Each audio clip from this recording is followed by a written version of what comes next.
We are officially live. Oh, nice. There. We are. We're recording audio too?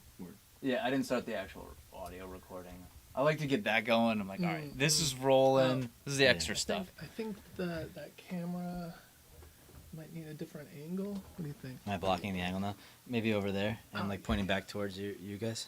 Yeah. You're the Can guests. you, like, stick it The up backs there? of our heads are. Yeah, we're not important.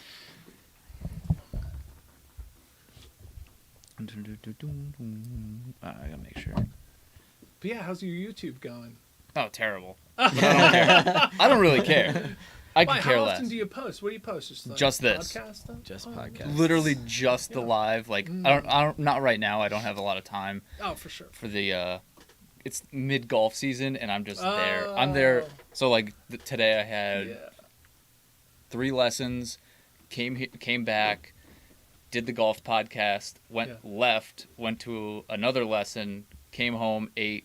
Now we're starting this one. Gotcha. So like it's just like I'm always up there if I'm not here. Like, what happens in the winter with golf courses? Like, what, they just shut Nothing. down? Yeah.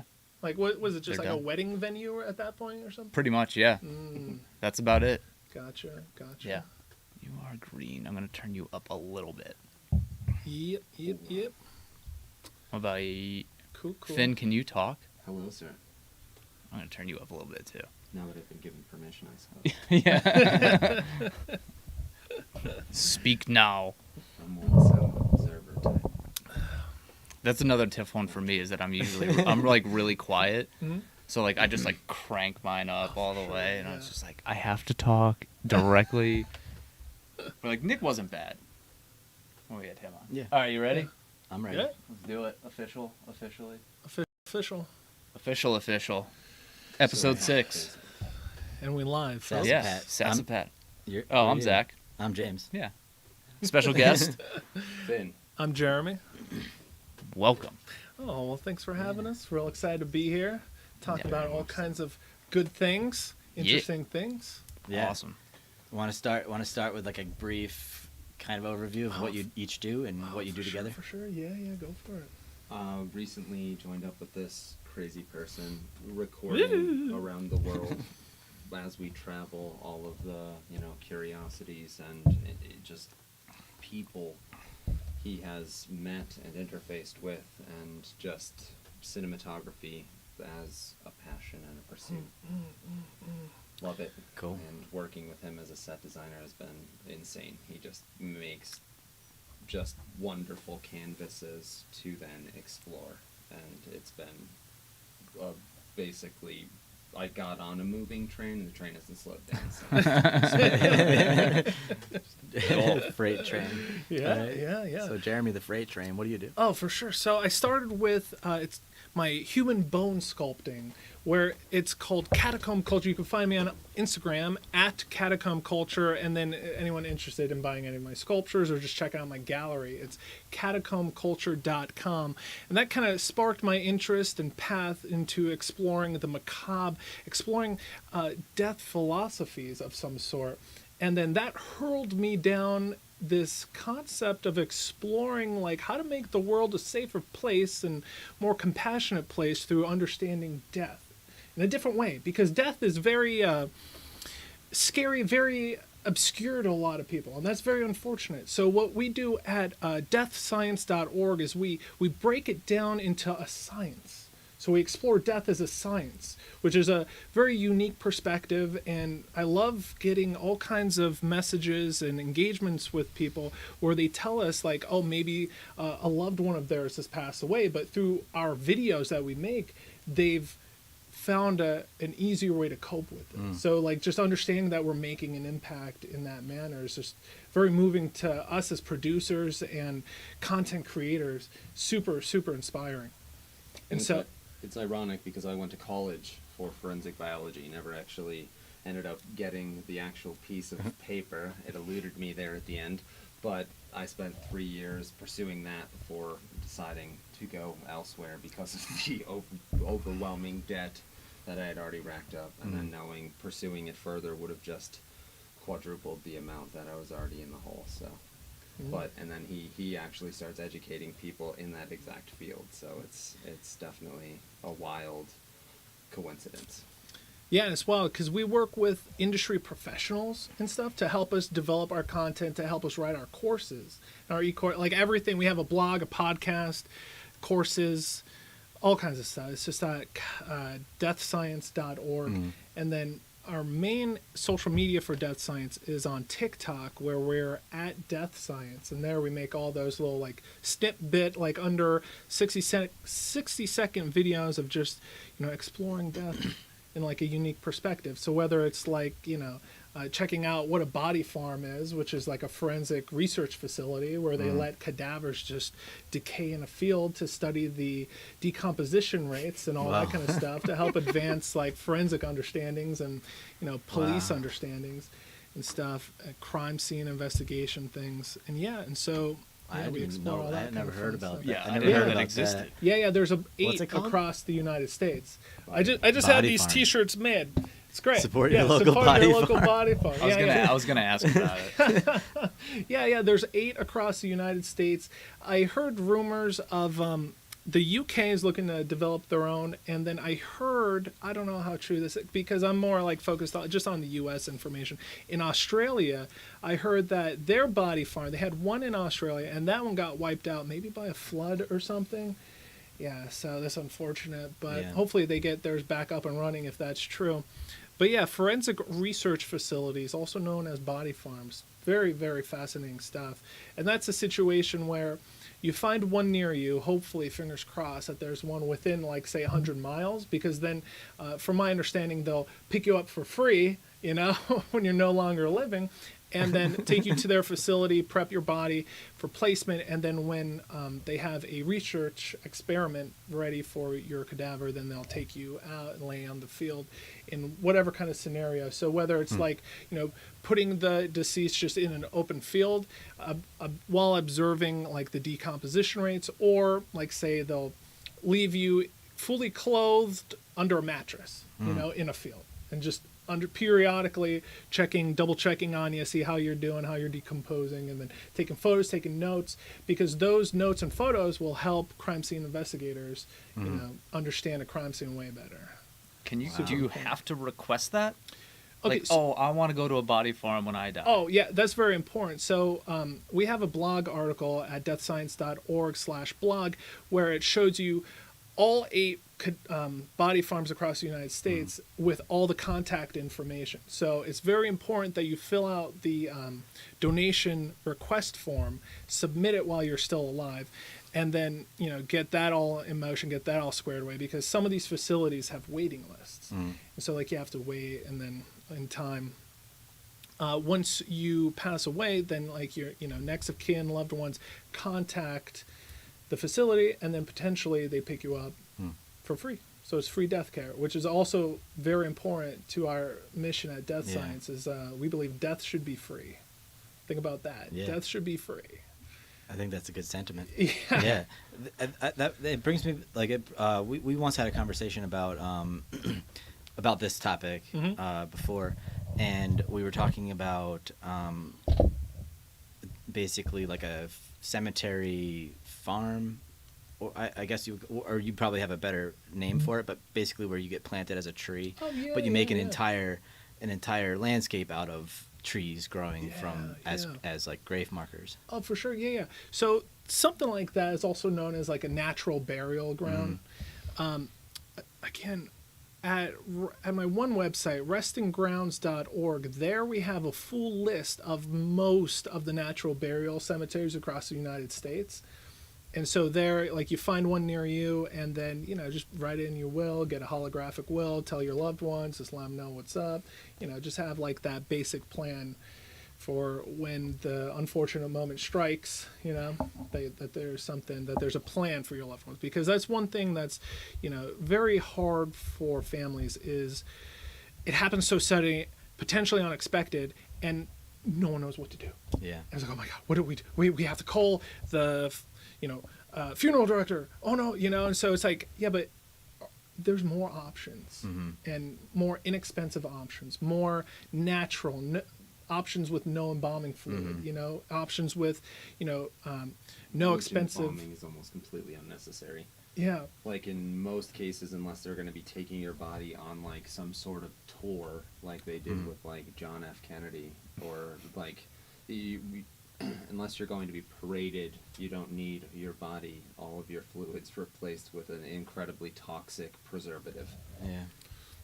Right. Yeah. And then And just thrown Right. to the earth. Yeah. Right. Well, Yeah. usually stored in a box of precious metals that could be used for who knows what, and woods and precious resources that could have been utilized in a different way, but yet we hoard them in almost a Viking-esque culture of bury me with my hoard so that I could take it across the river. It just doesn't work that way. All you're doing is taking things out of the general populace, being way overcharged for rare and precious materials, and then And- trying to preserve yourself like a mummy. And the craftsmanship, the time it takes Right. to Yeah. Yeah. create And- the caskets. Yeah, and the Yeah. expenses, like people go into what I refer to death debt, just Yeah. for like a funeral and And like imagine you services. just had to make some terrible decisions. Like, the lead into death isn't always a comfortable one. Sometimes you're someone who's responsible or executor, and you have to make some tough choices leading into that demise.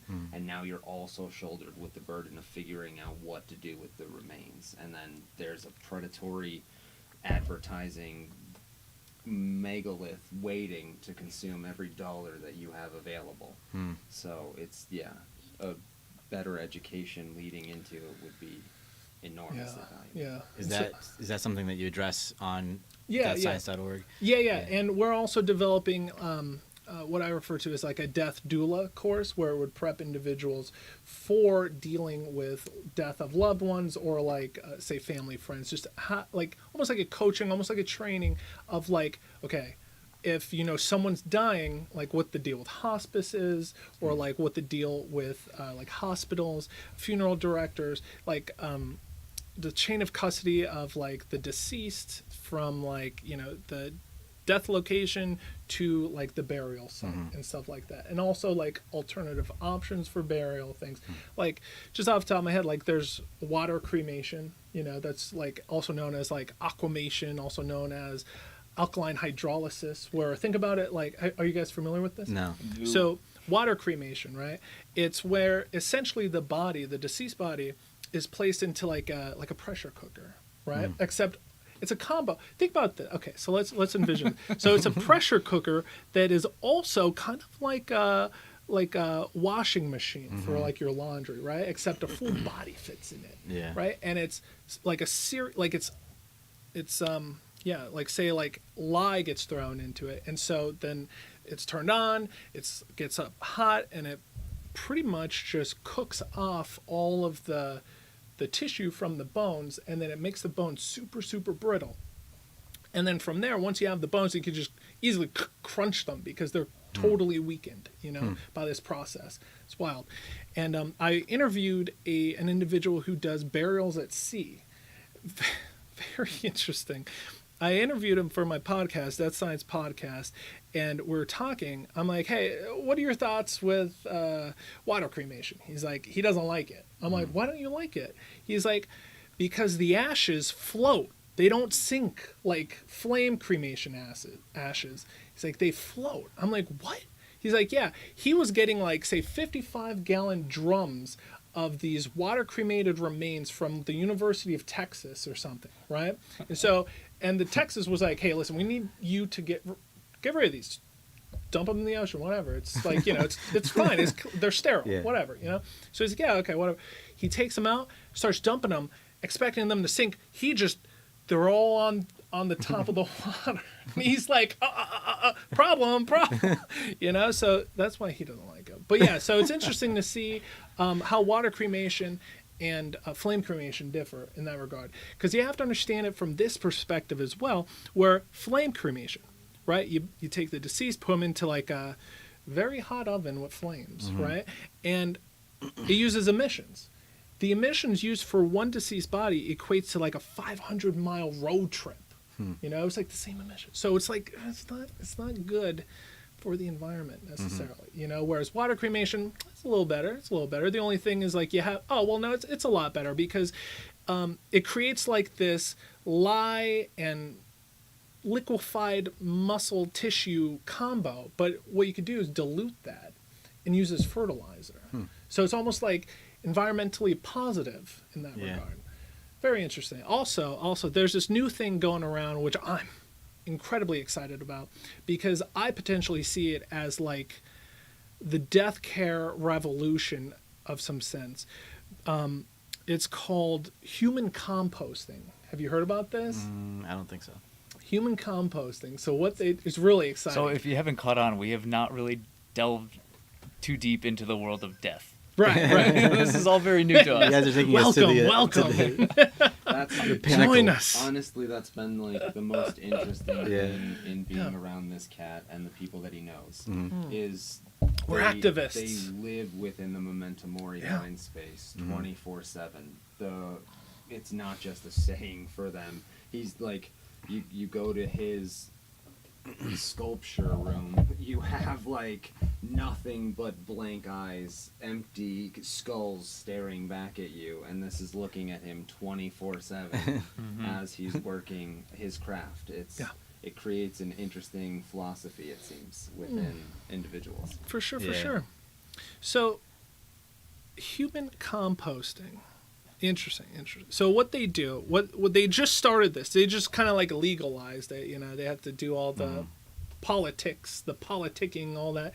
And I believe in Washington, it's full blown, totally legal, death care option without a doubt. What they do is they take the deceased body, no chemicals, nothing, right? They take the deceased, put them in essentially like think about like a wooden coffin of wood chips, right? And then they put them in like this storage unit and then just let them decompose. And then based on all that stuff, it enriches like that mulch, like those wood chips, and then they take them, filter, say, the bones out after like however long, I think like a month. And then they could take those wood chips, use them as fertilizer. So it's like composting, but with a human body. And now that to me is the most environmentally friendly because it's so environmentally positive that I think for the future that will be, especially for major cities, once they like figure out all the little nuts and bolts of it, I think for major cities it's going to be completely revolutionary. Yeah. Because you look at like, say, New York City, Los Angeles, like, well, maybe not Los Angeles, that's pretty big there, but like New York City where there's millions of people stacked on top of one another, right? Running around, you know, jumping on subways. Like every inch of land is accounted for and like is rented out, right? Where and like you look at the cemeteries in New York City and they're so crammed. Like they're just stacking bodies on top, cramming in with tombstones and stuff. So it's like I think that's completely like not sustainable as far as death care in major cities. So they're probably pushing out towards like Connecticut, pushing out towards like upstate New York, pushing out towards Jersey. Yeah. So I think that's definitely without a doubt the future of human composting. I mean, it's probably going to take like a generation or two to actually catch on. But yeah, I think that's I think it's going to be fascinating seeing that. Seems like a lot of the stuff could be combined together too. So Yeah. you could have I forgot what you called the living cemetery. What is it Oh, called? like a natural burial. Natural burial cemetery? cemetery. So you could take bodies from the city and ship them out there to Yeah. be turned into compost to feed the land and the graves. And Yeah. then even the water cremation, you could potentially like enrich, do some that way, Right, enrich right. the water or filter out the matter and then compost that. Yeah. So it sounds like there's like some interesting Yeah. I'm potentials. super excited. It's going to be a fascinating like future of death care because right now we're seeing like your average conventional burial, we're looking at like upwards of like $15,000 to $20,000, and it's not getting any cheaper. They're finding new and more expensive ways to just keep boosting that price. Like you look at like the history of the pricing, it's just exponential. It just keeps going up and going up and going up. It's like no. And from what I understand, it's because like one major corporation, SCI, owns nearly all of the funeral homes in America. They allow wow. them to operate under their own family name, However, they're beholden to the pricing and agreements of SCI because they're the sourcer that they actually get and then arbitrage all of their wares from. Wow. Monopoly. Yeah, it's wild. It is entirely Monopoly wild. on death. Yes, it really Yeah, it that's truly so is. creepy. Yeah. Not in Yeah. a good way. Yeah, no, it's like in, wild. in an The evil way. CEO of SCI literally called their company a cash cow. Yeah. Yeah, it's wild. Definitely a cash cow. I was talking to Right? That's so fucked Like, up. how immoral do you have Yeah. to be? Yeah. yeah, it's God. wild. I was talking to an embalmer who lives around San Francisco. I'm like, yeah, tell me about like what's the death industry like? And she's like, yeah, her statistics was 1 in 3 funeral homes were owned by this Texas megalith company, right? Has been buying out all the funeral homes, and what they do is like price adjusting, competitive price adjusting to really squash the ma and pa's into like submitting into being bought out by them. And it's crazy because what they'll do is like their prices aren't necessarily cheaper, but what they'll do is they'll price adjust. So say like they want to dominate like say the San Bernardino area. So what they'll do is like up the price of like say Riverside, California, where they own most of it, but they'll bring the prices of their funeral homes in San Bernardino way down to crush their competition there. So they have the ability to price adjust in different counties all over the place. Oh my god. It's a wild business model. Wow. Wild. Yeah, so they have a monopoly over one area. They raise the prices and they get the money because you have to give them the money when your family member dies, Yeah. and then they can afford to not make money in this other Exactly. area Yeah, until exactly. they now own the area Exactly. and And then raise Yeah, the then prices raise the back price, Yeah. up. Yeah. Hey, that's big business for you. Jesus. It's like Amazon. Oh my Diapers. God. Oh, it was, It's so much worse though. It's so much worse. 'Cause Yeah, it's like yeah. you're It's so. death, I mean, I guess they're Yeah. both very vulnerable times. Yeah. Right, But right. but maybe more so at death. Yeah. You know, because Oh, everybody's absolutely. grieving. Everyone's you know? grieving. Yeah. It's so Mhm. it's Yeah. it's honestly terrible, and that's why I think death care should be free. Yeah. There should at least be some sort of basic universal death care. And What are the- also, as far as like the doula, like he was talking about before, like, and what you're talking about, how death is perceived currently, Mhm.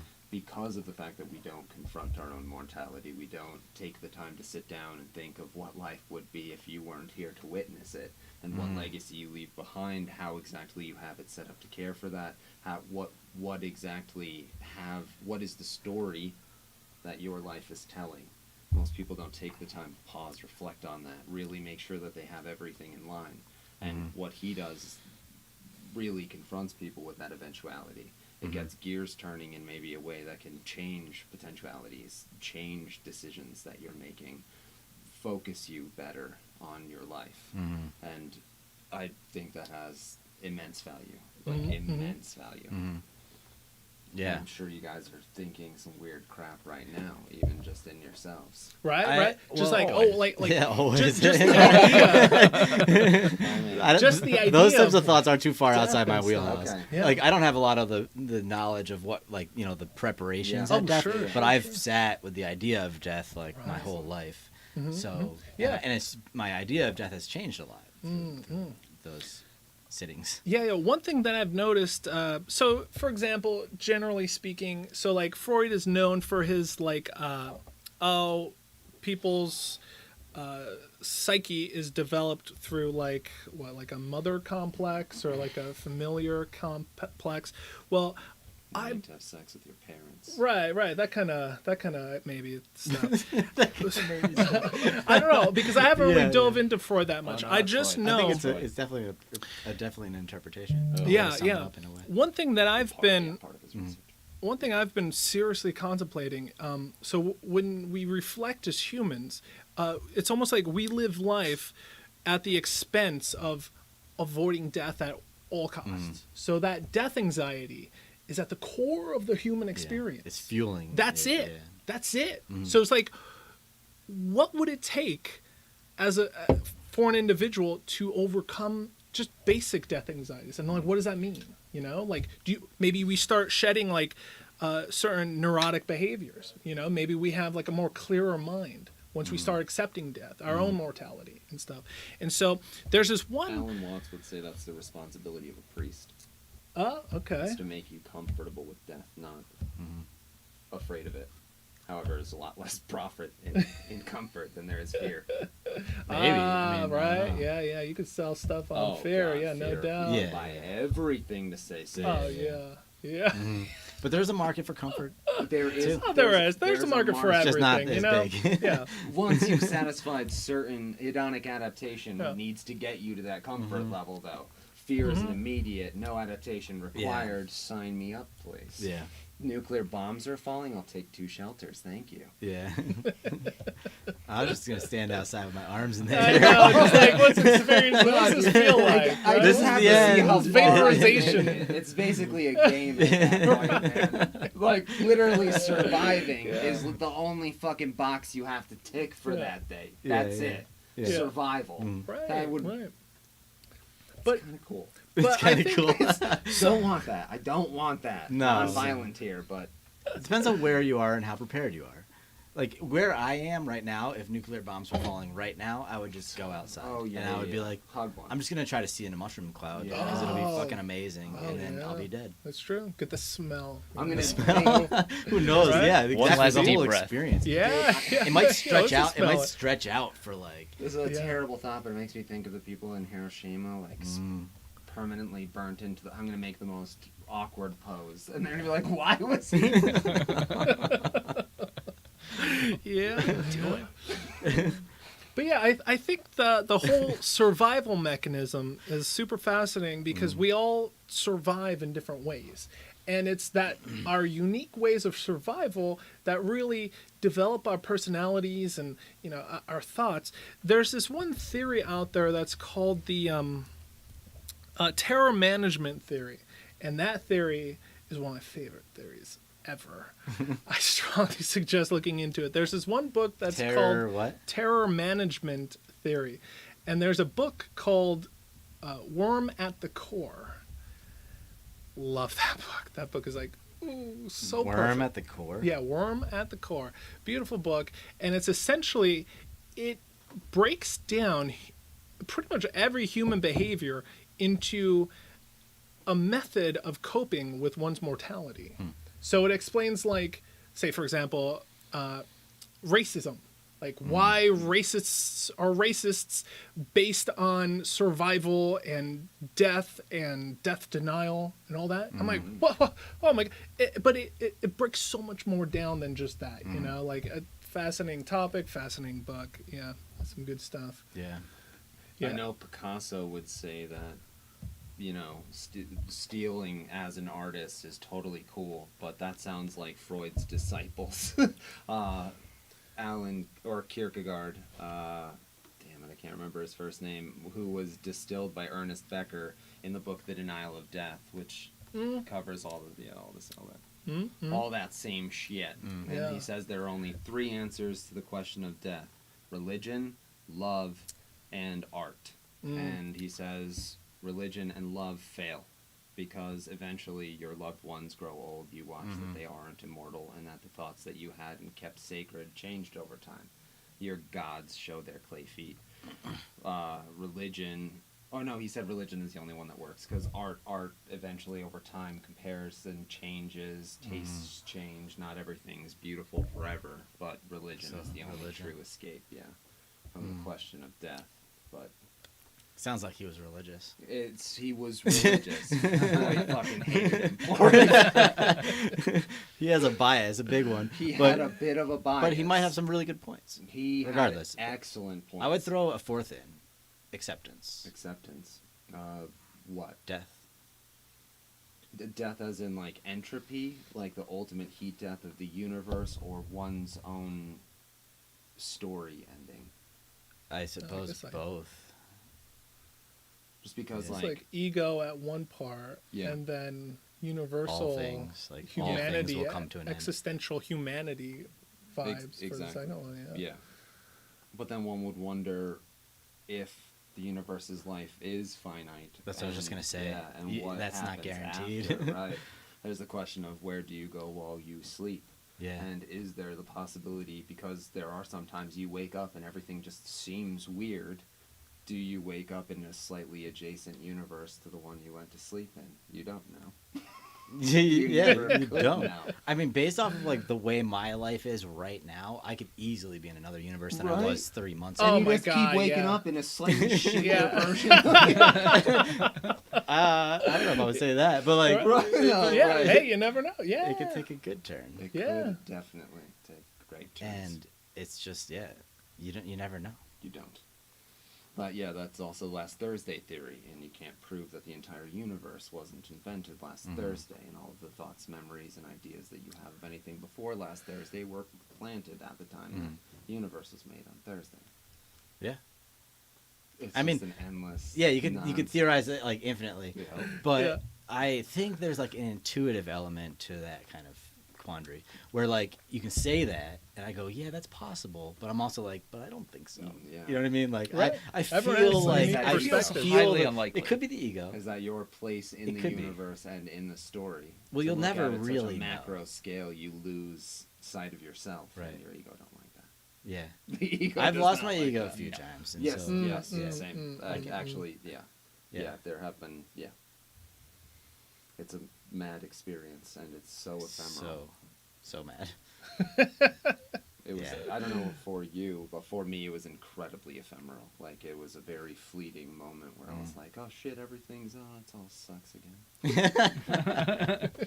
Was it a natural like grab No, at it, or were it you was like on LSD. I was LSD? in the woods. I was playing with the trip as one who is an idiot does, and like playing with the edges of a bad trip because I've never had one before. So Yeah. like I always flirt with that idea, and then everything starts closing in. The woods look darker. Everything's insane, and then I'm like no, and then the sun comes back out, and everything's great again. And as I was playing with reality in that way and watching my story's effect on my perceptual apparatus and how I saw things, there was just like this clarity of, well, I'm making all of this up. None of it's real.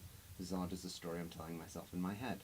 And at that, I was like, oh yeah, everything's great then, because it's just a story I'm making up. And then I lost it. And Yeah. now it just doesn't feel like a fucking story. Even a I think- place in. Yeah, because maybe you were onto something, but like slightly off Yeah. to the Oh, left. I'm or sure. something. You know, I'm sure. you might have been 15 degrees off from the truth, and so it didn't stick. Yeah, You know? over time it just got a wider angle of wrong. Yeah, but like the idea, the wider angle of wrong. Maybe. Yeah, you set up the shot wrong, man. You, Yeah. depending on how long that bullet travels, you just get wronger and wronger. You just gotta Oh. put something to bounce it back in another direction. Hmm. I haven't found that yet. Get on I it. just fire more bullets. Get on it. No, that's not gonna work. More You LSD. just, like, You understood what I was saying.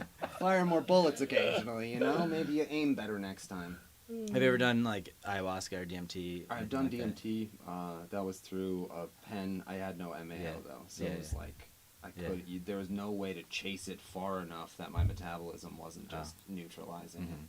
very quickly. So it's just a disgusting garlic taste in my mouth for no reason almost. But and then I did shrooms, like close to a hero's dose. Didn't have any like. I just felt euphoric. Mhm. I didn't have any like visual effects. But then the one time I did LSD, everything, it was a Technicolor display of Mhm. fun. Yeah. And did any of that change your ideas about what happens after death? Yes, actually, I don't know that I believe that anything other than our story has a foundation in what we are. That the separation that we create with our story is a myth, and that by telling that story and dividing us from one another, we find ourselves now pitted against one another in a way that is completely unnatural. And these borders are all logical. None of them hold actual water in reality objectively. If you were to think about the concepts of personal responsibility and one's ownership to one's own actions, you can't separate someone from their surroundings. It's quite literally impossible. Someone is a product of their upbringing, their genetics, their epigenetic markers, the food they have access to, the air they have access to, the information and ideas that they have access to shapes one's ability to navigate reality. And as that gets tainted, the wheels kind of fall off, and we've segregated everyone into these plutonic family memberships, no large families, no access to a bunch of different ideas. Whereas you look back in time, it wasn't that people didn't have the money and resources to build these bunches of houses all over the place. In fact, opulent people could have taken everything down. It's that having access to all of these ideas and people that could potentially challenge the way you think leads to your growth as a person. And these people were interested in that growth, like the philosophical Stoa, everyone getting together and talking. Whereas now it's like, sit down, shut up, go back to your house, you're locked down, you can't do this, you can't say that. And the further we divide or delineate ideas and the ability to especially compare ideas, we will continue to slide further and further from what humanity is. It's like entropy. Yeah. Like information, like, is just not being utilized in the right way, and so it's causing like entropy. Yeah. Oh yeah. Yeah. There's too much information. Like we're just like drifting apart, Yes. filling up all the space in between us with more information. Yeah, especially misinformation. That's a good way to look at it. Yeah. Like entropy and the heat loss, dissipation. Yeah. And a lot of it's just like useless information. Yeah. Yeah. Like So what, much useless why do we information. have this? Like we've all caught ourselves at some point just scrolling. You're just Oh, like, yeah. wait, what am I doing? Like this is just bullshit. And you're just like, fuck it, I'm done. Yeah. Yeah. Bro, I've seen some things on YouTube down them rabbit holes that I wish I didn't. Oh yeah, I've been there. I've gone down the rabbit hole. Yeah, I don't yeah, know what that's- one specifically, yeah. but like you And just then go you down end it. somewhere and you're like, this isn't me. Why did I do Yeah. this to myself? Yeah, no, that's kind of 100%, I like me agree. on TikTok, like the For You page. I don't know, you guys TikTok, you TikTokers? Nah, No? TikTok came around at the point in time where I was trying to Oh, wean off. yeah, of, for sure, of, for sure. Like information in general. Yeah, To be honest. yeah. Well, I I'm gotta just yeah. living life. For sure. I'll get my information from people like you, because then I can judge like Mhm. the quality of the information Oh, for sure. based off of my feeling about you too. You know what I mhm, mean? Like, mhm. so it's like that's how Really information should importantly. come. Yes. We were talking about like the nuclear bombs and stuff, but like when you get something on the news and you're like, oh my god, this is the worst thing ever, and then like I remember I'd be like, look outside, like, nope, we're good. Okay, it's not that bad. Like I'm still here, we're still here. Yeah. Yeah, we're not Yeah. meant to all suffer for each other at all times either. Right. Which is right, like sort of right. what the world's doing. It's almost like there's almost like a goodness to all of it. Like people are almost like they feel like it's like a responsibility to know all that's going on in the world, and it's really not. It's Yeah. good to be aware and check in and help out where you can, but like to know everything, all the people that are suffering, all the help that needs to be given at all times. It's just like it's too Empathy much. overload. Yeah, empathy. Yeah, exactly. Right, right. So it's like right. so you could look at the media as feeding on fear, or you could look at the media as feeding on empathy.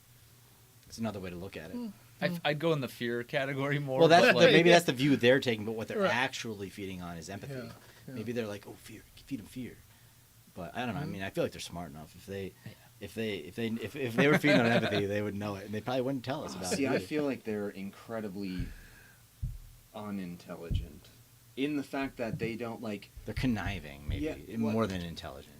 The thing is, looking at America as a whole, we're not a very old empire. Yeah. And they're playing with some very hard and very loose rules Yeah. on a lot of their Yeah, yeah. calls. Mhm. And there's no guarantee that we just continue forward, that the way things always... It's survivor bias. We just Yeah. assume that the way things have always been is the way that they will always be. And that just isn't the case with the whole rest of the world. And the only reason it's been the case, and I love America, I love what it stands for, I love being born here. Yes, I love America. Don't get me I love you, wrong. America, I love you, but you're America. freaking me out. Don't get me wrong about that. However, a lot of the comforts that we've afforded ourselves have come at the expense of bringing terror to those around the world. Mhm. And the era that not we, but the exceptionalists, the American exceptionalists dream for, that 50s era, is when the rest of the world suffered catastrophic losses to their manufacturing capabilities. We were the only place to go for goods. Mhm. So course everyone bought American. Mm-hmm. We don't have the natural resources to continue that type of exportation. It's just not possible. Unfortunately, there's a red giant with a Winnie the Pooh looking fucking leader that currently seats himself in a position of power where importing everything by train is incredibly cheap, and labor is even cheaper, so exportations from that particular country are what the 50s boom era used to be for America, because now they've rebuilt all their World War II destroyed factories. We just can't lead in that way. We need to lead in the information way. And we have idiots at the helm who are refused to let go of that exportation nonsense, where you look at a economy like South Korea's, their entire exportation is pop culture. They sell songs, video games. Sure, they have Kias too, but like mainly you don't know South Korea for their cars. You know them for Psy. You know them for that BTS K-pop group. Yeah. Those are government-funded programs. That's what their government exports. Pop stars. Yeah. Why can't we? We have fucking Hollywood. What are we doing? Ship them out. Ow. Get them out of here. Yeah, we gotta make more money through those type of methods and stop looking for that 50s manufacturing, exporting crap that we held on to. We need to... What does everybody do? We pay them to find their way. Universal basic income is an inevitability. We can't compete with artificial intelligence in menial jobs. In intellectually complex jobs, sure. But how many people want to do intellectually taxing labor as opposed to physically taxing labor? Most people would rather save their mind and their stress and tax their body. There won't be a place for that. You can't compete with a robot that never complains, doesn't need to get paid, and works 24/7. Just can't happen. The dexterity and control of computers will eventually beat us. It's just Not me. Or at least not what I offer people as a service. Oh, yeah. That's what I mean. Yeah. Services Yeah. are where humanity will always be better. Yeah. We can't be touched in the service industry. Yeah. But the service industry is now being challenged by artificial intelligence, checks and balances, making sure that they're getting the most out of you to compare you to like a robot through adherence Right. Yeah. to a schedule, to the output. But there's no they for me. Like I'm Good. self-employed, Perfect. so like I could get some AI to help Yeah. me, I but I don't like. It's never going to replace me. Right. And there's a lot of people like that. For I sure. think. Yeah. Agreed. Like you guys can't be replaced. Like what you're doing. Like no way. They have robot arms that could redo camera movements over. Well, and maybe like over some and of your perfect. like physical movements, but like they can't Precisely. do what you do. Right. Precisely. can't. Yeah, because Agreed. we'd be the 'Cause ones you're you. programming the arms. Yes. you know? Yes. Yeah. And you're you. Like you can't. Yeah. No robot could beat you. Agreed. Right. Agreed. So what do you Fuck guys robots. think? What do you guys think? Just kidding. Would we get the Neuralink good or robots. what? Do we want to be? No. No. No. I'll pass. Why would I want more information? I already, No, see, I'll I'm take already it. cutting I don't back. know. I'll take it hands down. You would? Yeah, because you could. I filter the information that I choose to see. However, I don't want a handicap compared to people around me. I like, as far as my physical limitations, I try to keep them minimalized. Like as far as mobility and whatnot goes, just in order to feel like even though it's delusion, but to feel like I could survive if shit hit the fan. Zombie apocalypse happens, I'm gonna be fine. No, I'm probably not. But because I can move well, delusionally, I think I can. So those like that security theater is amazing for me, but also incredibly taxing in the fact that you have like artificial intelligence will beat me. So why would I want to know for a fact that that guy with the chip in his head is going to have no limitations? His muscles are firing at 100% because there's a computer regulating it. His nervous system is going to give him exactly the amount of adrenaline that he needs because there's a computer regulating it. You're not telling me. That's, I mean, yeah, this is your opinion, so go for it. you're right. The good Right? problem- We promise we're not sponsored Yeah. by Neuralink on Although- this episode. I just don't think Elon. If you wanted to. Yours, baby. I don't know, man. I just think nature knows Oh, for some sure, stuff for that sure. Yes. nobody else knows. But, Yeah. but You know what I mean? Like I Yeah. just don't see how the computer. I mean, could ever be just to better. play devil's advocate, If though. it was like adjusting and doing It is, slight yeah. variations. Yeah, but Right. Go ahead. Yeah, just to play devil's advocate on that idea, because I'm very, I'm very questionable on the Neuralink. Like, I don't know, I don't actually get it. Like, I don't know. Definitely pros. I could see the pros. I could see the cons. Whatever. But just to play devil's advocate, so maybe in a sense it would be like, oh, why would you get surgery, and just not get surgery? You know, where it's kind of like, why wouldn't you just get Neuralink? You know, like why? It's kind of could see like that, yeah. in regards to like the naturalism of it, you know, where it's like, oh well, if you know you living a natural life, well, you're expected to get that tumor, you know, to Yeah. get that cancer. Why would you take this unnatural like, you know, chemo or you know, procedure? You know, it's like, I don't know. You know, I guess we just need to learn a little bit more about this Neuralink. See I if think it- that's the thing. It's like I'm not an early adopter, and I'm for sure, contrarian for sure, too. for sure. So if somebody's asserting an opinion that I haven't made up my mind about yet, I'll just take the opposite viewpoint, like just for the sake of seeing where it goes. Yeah. But like, but I'm pretty sure I wouldn't do it like at all ever. But I would wait like 10 years, 20 for years, sure, for and see sure. like what's going on with it. let them work the bugs out. You know, like until I'm people comfortable with like what get all I'm crazy. seeing going on. You know Yeah. what I mean? Yeah. Who's And I going to could be the definitely- test subjects? Well, I think they already did it Parkinson's. on Yeah. monkeys. Like the Parkinson's. monkeys, they're like, Parkinson's. okay, we're good Have on they- have they monkeys. done Let's human take it to stuff? the next level. I don't believe they've done human implants yet, but I Yeah. know that they're currently like based off of the last time he was on Rogan. Like Yeah. they were talking about the fact that they would be doing people that like are blind, like Mhm. anyone with some sort of debilitation that could be solved by rewiring the connections in the brain. Right. And Yeah. then just putting like basically a diode in the area where that cluster of nerves are and stimulating it, kind of like a pacemaker does for the heart. And then you just Yeah. by getting that electricity back there, you're then like fixing it. Yeah, Yeah. I would assume that it's probably not an AI running your brain at No. this point. That's probably like maybe 2050, maybe if we're lucky. You know, it's probably just like what we're saying, where it's like just sending electrical Yeah. impulses on command to where it needs to go, so people Yeah. don't have seizures, or like you know Yeah. maybe it helps the blind or something.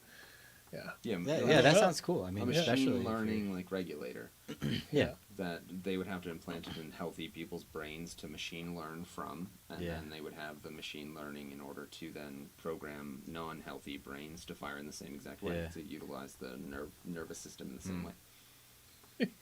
How crazy! I wonder if it Psychotic. would change like the person. It has Like to. would like if it's like confidence alone would Yeah. boost one's yeah perception of reality. yeah Yeah. yeah like just the placebo Yeah. effect. Well, just Before being it able even to starts- get up where you couldn't before, like Yeah, yeah, knowing yeah. that a fire or a flood comes, Yeah. I'm the responsibility of someone else. Mm. Just knowing, oh shit, no, I got Neuralink. I can Yeah, run. yeah, yeah. Like that's a Yeah. huge weight, and that fear of death, that terror, part of it lifted. Potentially, or maybe it'll be like a fear of loss at that point. You know, it's like, oh, if Neuralink malfunctions, or like, you know, if I have to get it removed, there goes my identity. Yeah, there you are goes outsourcing my your ideal identity. person. I mean, but so you is know? everybody on some level. So Exactly. it's like- Yeah. What about Mars? You guys going to Mars? Was it $50,000 to give Jeff Bezos to go into outer space? yeah. Is I that heard with that him, or today. is that just to go? Just to go. Yeah. I'd rather go The without VIP him. tickets are probably more. Go with Jeff himself. He's probably never gonna do it. VIP, He's baby. probably- Oh, he I'm might gonna check do it it once out, right? just Or to maybe, say I did it. yeah, maybe I they'll think he's send his going on the lookalike first or one. something Yeah. up there. Who knows? Oh, it could be a lookalike. I don't know. Oh, that's pretty That's risky. Yeah. That's risky as fuck, dude.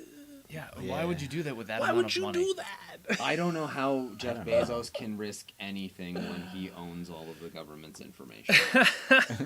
Amazon Web Services host all of the government's information. So Yeah. like, it's impossible to do anything wrong when you tell everyone what you did.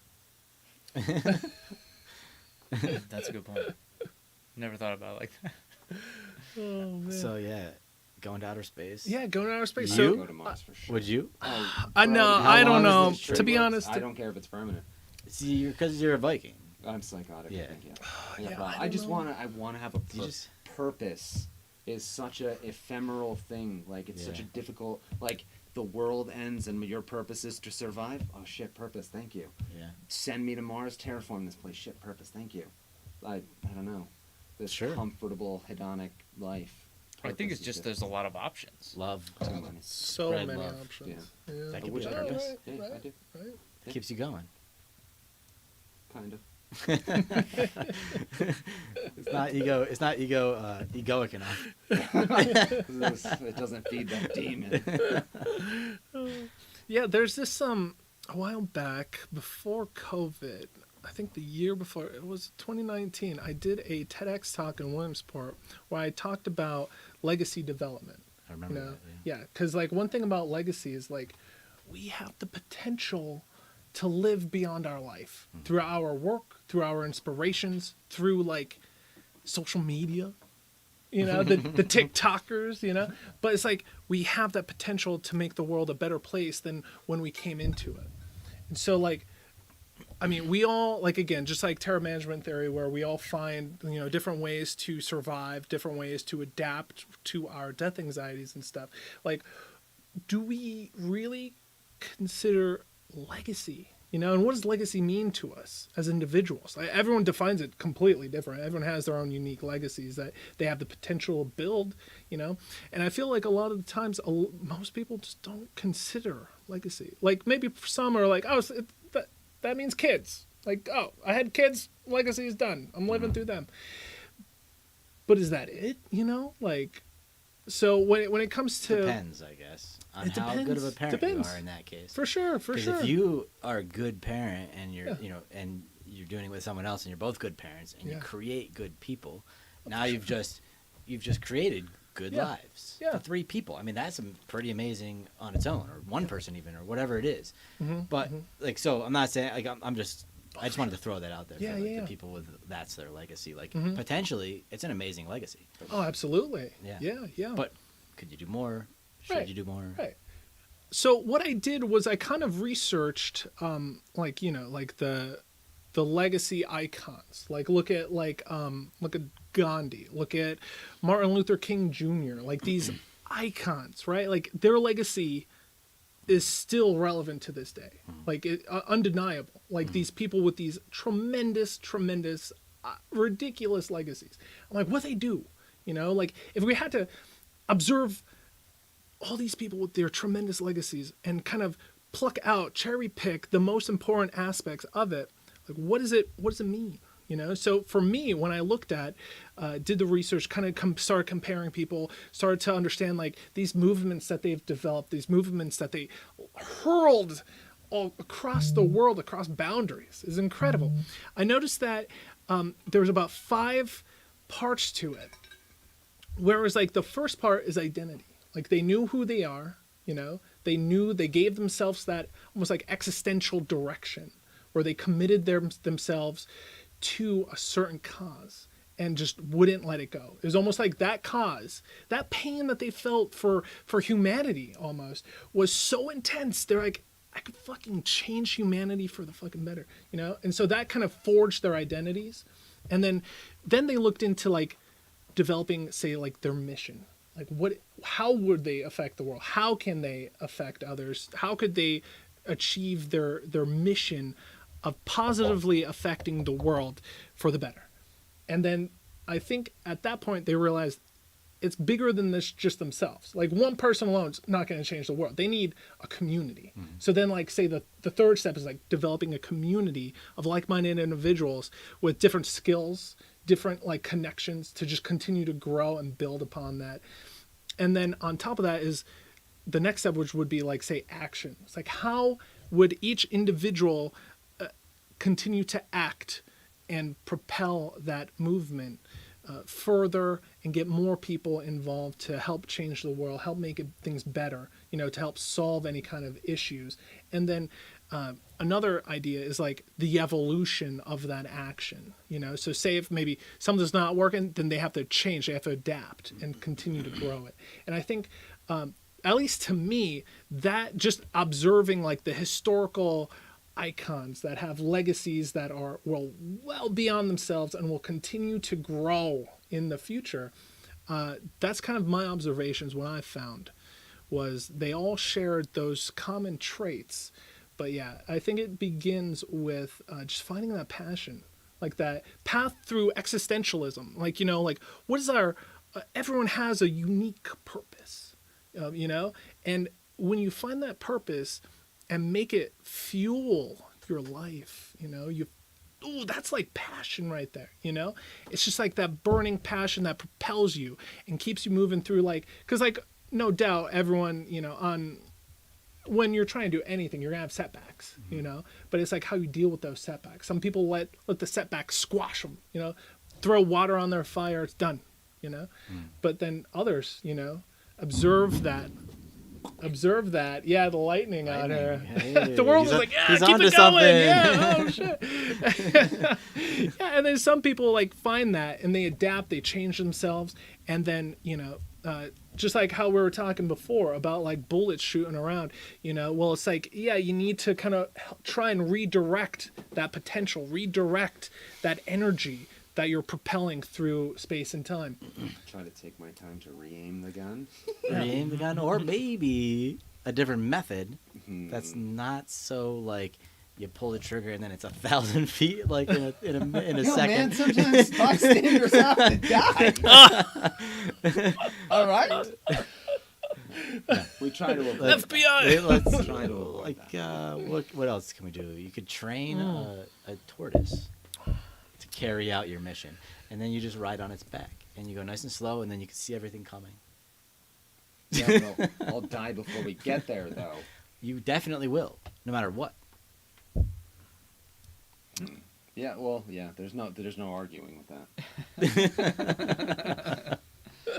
Oh yeah. Speaking about the storm, oh yeah, I'm getting all these notifications. fact, They're like crazy storm. What you're On you going guys. to do, it can't be decided until There it you're is. We dead got it end. up. Like the value Oh of yeah, you. look at all that. Right. All the red spots. Yeah. Is that That's us? something We I right in the find middle of all the red? wrestling with recently. Oh, yeah, there we are. Those thoughts. Yeah. That everything you do is up in the air until the end, Yeah. and then at the end it's just solidifies Yes. into The something. project becomes the person. Yeah. And until the person is dead, the person wasn't the person. The story isn't complete. Right. It's just another chapter in a book. So what do you guys think? What does legacy mean to you guys? I think the initial thought is, yeah, like you said, family. Oh yeah, Sure, that's sure. that's my legacy. Nice. And I think, I think of someone like my great grandmother had a restaurant, and so people in that area know me just because I was oh yeah, that was my great grandmother's restaurant, that kind of thing. It's oh, that's her legacy. That's how she people know me through her from that building. That one little space in this little town. It's just oh yeah, that's my family. Nice. That's it. So that link to history kind of solidifies it for you. That is, you are already part of a legacy. You aren't necessarily trying to carve your own, just bear the baton for the legacy that you found yourself a part of. Somewhat. Nice. Yeah. It's a good shepherd. Big stick. What kind of restaurant? What are you serving? Is it still open? No, it's been gone for years. Oh, gotcha. But What was it? It was Kind of just a family diner Nice. Yeah. Up in East Benton. Gotcha. Right off Oh, 81. shout out. Yeah. Yeah, right off 81. And honestly, one of the only good, not the only good story, but there was a really good story. So they were from Woodstock in the 60s, 69, and people were coming back from 81. Yeah. From I think the New York border. It was the first spot that people could stop and get food. So there's just piles of. This is so funny because while we were on our way back from Jersey, that's why the first band I was in high school, we named it Benton. Because we stopped there after, and we had no idea what to call the band, and we came up with Benton because that was the first place we were able to stop after picking up the drummer. Coming down 81. Yep. Yeah, East Benton. Yep. It was probably the restaurant or the gas station. Coincidences, There you man. go. Yep. There you go. Yeah, so I don't know where it is, but there's a lot of. Shout out to Mickey. I'm sure you're out there somewhere. Hi, Mickey. How are you? What was the band name? Benton, What was literally. the music? The pop punk. Okay. You know, I had a swoop, sang like a girl, played guitar. Yeah, good for you. Just wanted friends. That's funny. That's good. It was, yeah. It's I've done I feel like I've lived 100 lives already. Oh, Yeah. Just because of focus on and being an autodidact, like fucking through and through. Yeah. Yeah, every once in a while we'll like talk about stuff, because like you were fighting, I hadn't gone to school, and then I was like, oh yeah, I'm gonna go to school, and like in like a 10-year time frame, it was 3 months of golf in Florida. I came back. I was a tattoo artist for a year. I went to North Carolina, left North Carolina, went to Washington State, and then I've been back here for 6 years. And I was like, man, that's a lot of shit. Yeah. Like, it goes so fast. Yeah. And you're like, oh man, you could get a lot done.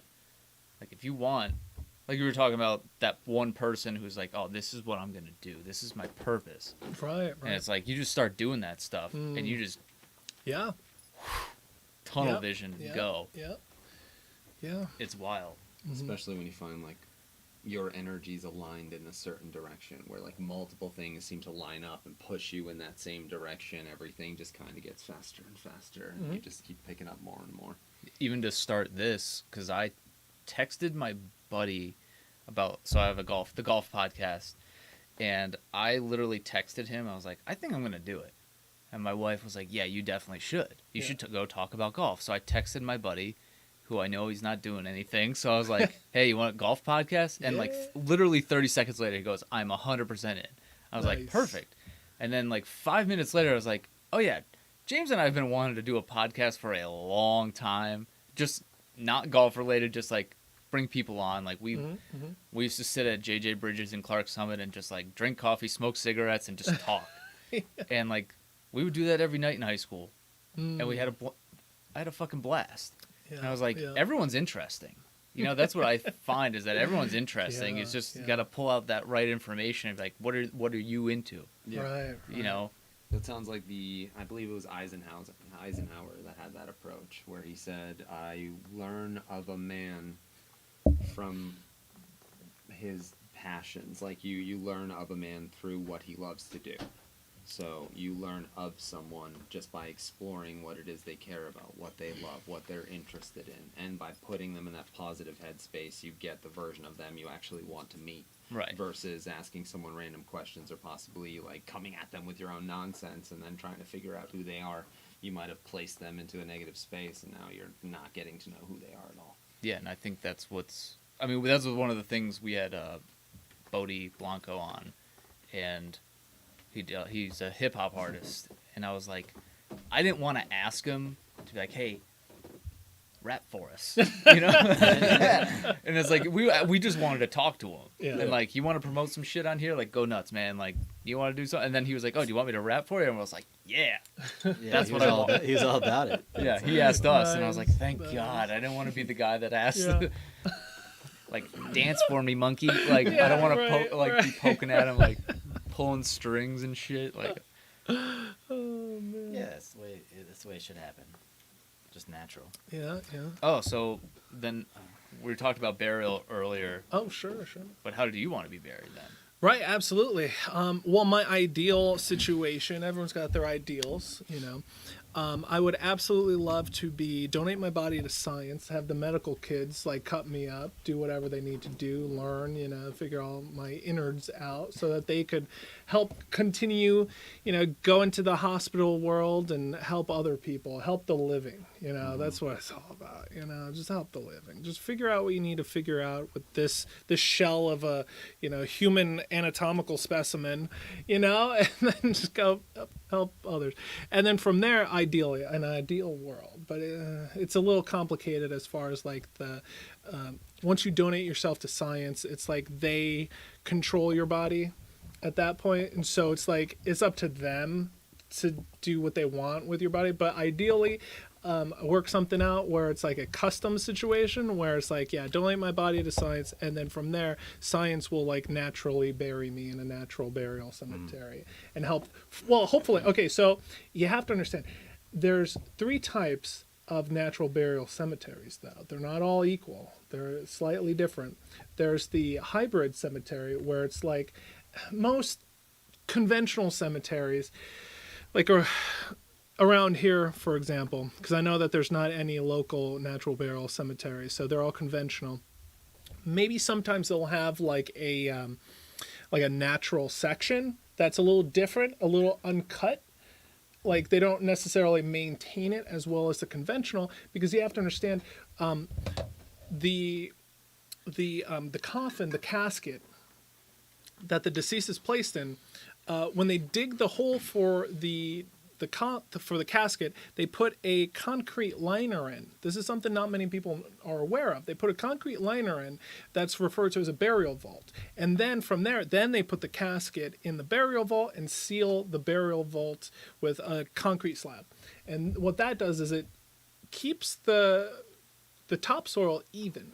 So it's easy to maintain, easy to cut the grass, or else it'd settle and it'd cave in or get all lumpy, and it'd be terrible. It'd be difficult to maintain, difficult to like cut the grass and all that kind of stuff. People probably tripping all over the place. It's all uneven. Yeah. So that's the difference. And you have to understand that each year they use the equivalent of like, okay, so like from here to Chicago, that's like an 11, 12-hour drive, right? Now imagine you're driving the highway, the interstate, and that's all concrete. That's to Chicago, from here to Chicago. All that concrete, that's how much concrete is used for burial vaults each year. That's a tremendous waste of resources that were just literally single-use concrete that we're burying in the ground so that cemeteries can cut the grass. Yeah. What? Yeah. What? Right. All like for, all for like the sake of maintenance. Like we could literally rebuild the infrastructure of schools, hospitals, literally anything, and it will be useful as opposed to burying it in the ground for these burial vaults. It's insane to me. It's completely crazy. And people are like, oh, well, it's tradition. It's the way it's always been done. It's a terrible way of doing things. Sunk cost bias. It's crazy. So anyway, I digress. I feel, I'm like, oh, I have to explain this thing to get to that thing. You know what I mean? Nuts, man. And so it's like, so anyway, my ideal burial situation: donate me to science, let the kids cut me up, have fun, explore human anatomy, and then throw me in a conservational burial ground. This is where I was, the hybrid. Yeah. Okay, so the Is this hybrid. number 2 or 3? Hybrid was number 1. Okay. Number 2 is a natural burial cemetery. This is where it's just a plot of land that is, lotted out, where there's all these different burial lots and stuff. And so you pay and you get buried. And then it's like, yeah, you could become a tree, or it could just be like a nice little, like, natural section. People go visit, no polished monuments, no headstones. Instead, it's like, the rocks that they find, like large rocks that they find while digging the grave, they will like engrave them. It's much more natural, and it's like much better for the environment. And then the third, which is my favorite, because it's like, I see the most potential for government and state funding for conservational burial grounds. What this is it's like federal land or like trust land, it's like nonprofit trust situations, or federal land, state land. And it's specifically for wildlife restoration and rehabilitation. And so what they'll do is like, say bury the deceased, and then potentially on top of that, they'll like say grow a native tree or grow native plants, or they'll like put in like a species of animals that they want, that's native, that they want to like rehabilitate and stuff like that. So that conservational burial is so environmentally friendly. It's specifically for the habitat, native habitat. And it honestly breaks my heart that that's not a normal thing. Like when I say like death care should be free, I'm like, that should be like a government option for anyone and everyone, where it's just like almost like a safe field that people can be like, oh, someone died, and then like the caretaker or whatever gets the very simplified. This is very, very simplified. It's very complex. Death is kind of complex, but this is a simplified version. Whereas, like, say the groundkeeper, like, okay, looks at the death certificate. Okay, it checks out. Fine. Okay, and then anyone, it could be the family members. It could be a third party. Anyone digs the ground. They have a ceremony or memorial service if they don't want to like actually be there. Whatever. And it's extraordinarily low cost or potentially free, you know, depending on whatever kind of, you know, land trust it is or what kind of funding is involved. Like it's crazy, man. Yeah. So anyway, So but can you do that in Pennsylvania? what conservational burial grounds? You know, I haven't. If there is a conservational burial ground in Pennsylvania, it's not well advertised and I haven't found it. Like I said, restinggrounds.org or natureburial.org, that website, it'll take you to where you can find natural burial cemeteries, hybrid cemeteries, conservational cemeteries near you. I break it down by state, right? And so it's super easy to find one. And when I was developing that list, I was just kind of like surfing around various other lists because they're all very like spotty. You know, it depends on who's paying more for like advertisement space and stuff. I'm like, no. I'm gonna dedicate like however much time I need to develop a full list for free. There's people selling like books on like natural burial cemeteries around the United States. I'm like, that's gross. This is like everyone's gonna die. What?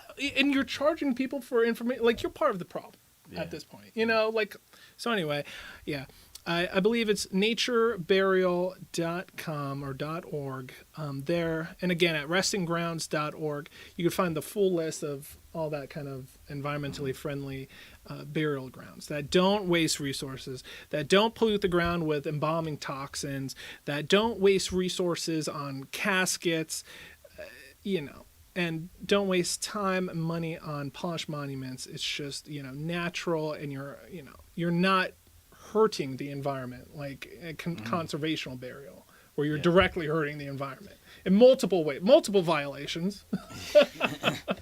So I guess my question is, because that sounds awesome. Like I would happily like throw my parents in the back of my pickup truck and go bury them myself. Exactly. I would do that. Yeah. But I'm not lazy, and I don't value convenience over like meaning. Right. So that's the biggest obstacle I see to all of this stuff. It's like there's a big portion of our country, even people that don't have money, who would rather pay for convenience than do the hard work. No, absolutely. And so like that seems to be the biggest obstacle, right?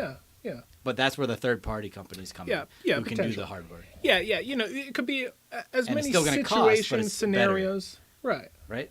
So, but to me, right now, like truly the only free method of body disposition, body disposal, however you want to phrase that, is donating yourself to science. Okay. And that's like just wins for everyone. And a lot of the time, you could work it out with the facility that you're donating to, where it's like your ashes can be returned to your family once the school's done with you. Yeah. You know, or, you know, whatever, they'll just, you know, throw you in the university's burial lot, or, you know, cremate you and then just dispose of you however way, you know. Which are all fine options. Right. It doesn't really matter that much unless your ego is playing a part in what happens after you're dead, where you end up. Right. Really but at the same time, you know, everyone has their own, you know, dream body disposal methods for themselves. You know, I think it's fine to have that. I'm just saying, like, in the end, it's like you're past. I know. And so, that leads me into like a post-life legacy. I'm telling you, I love legacy stuff because it's like it gives you almost like a purpose. It makes you dream of a better future. Not just for yourself, but for the world. You know, there's so much potential. So when I say a post-life legacy, I'm referring to, okay, like when you're dead, you could still potentially develop a legacy.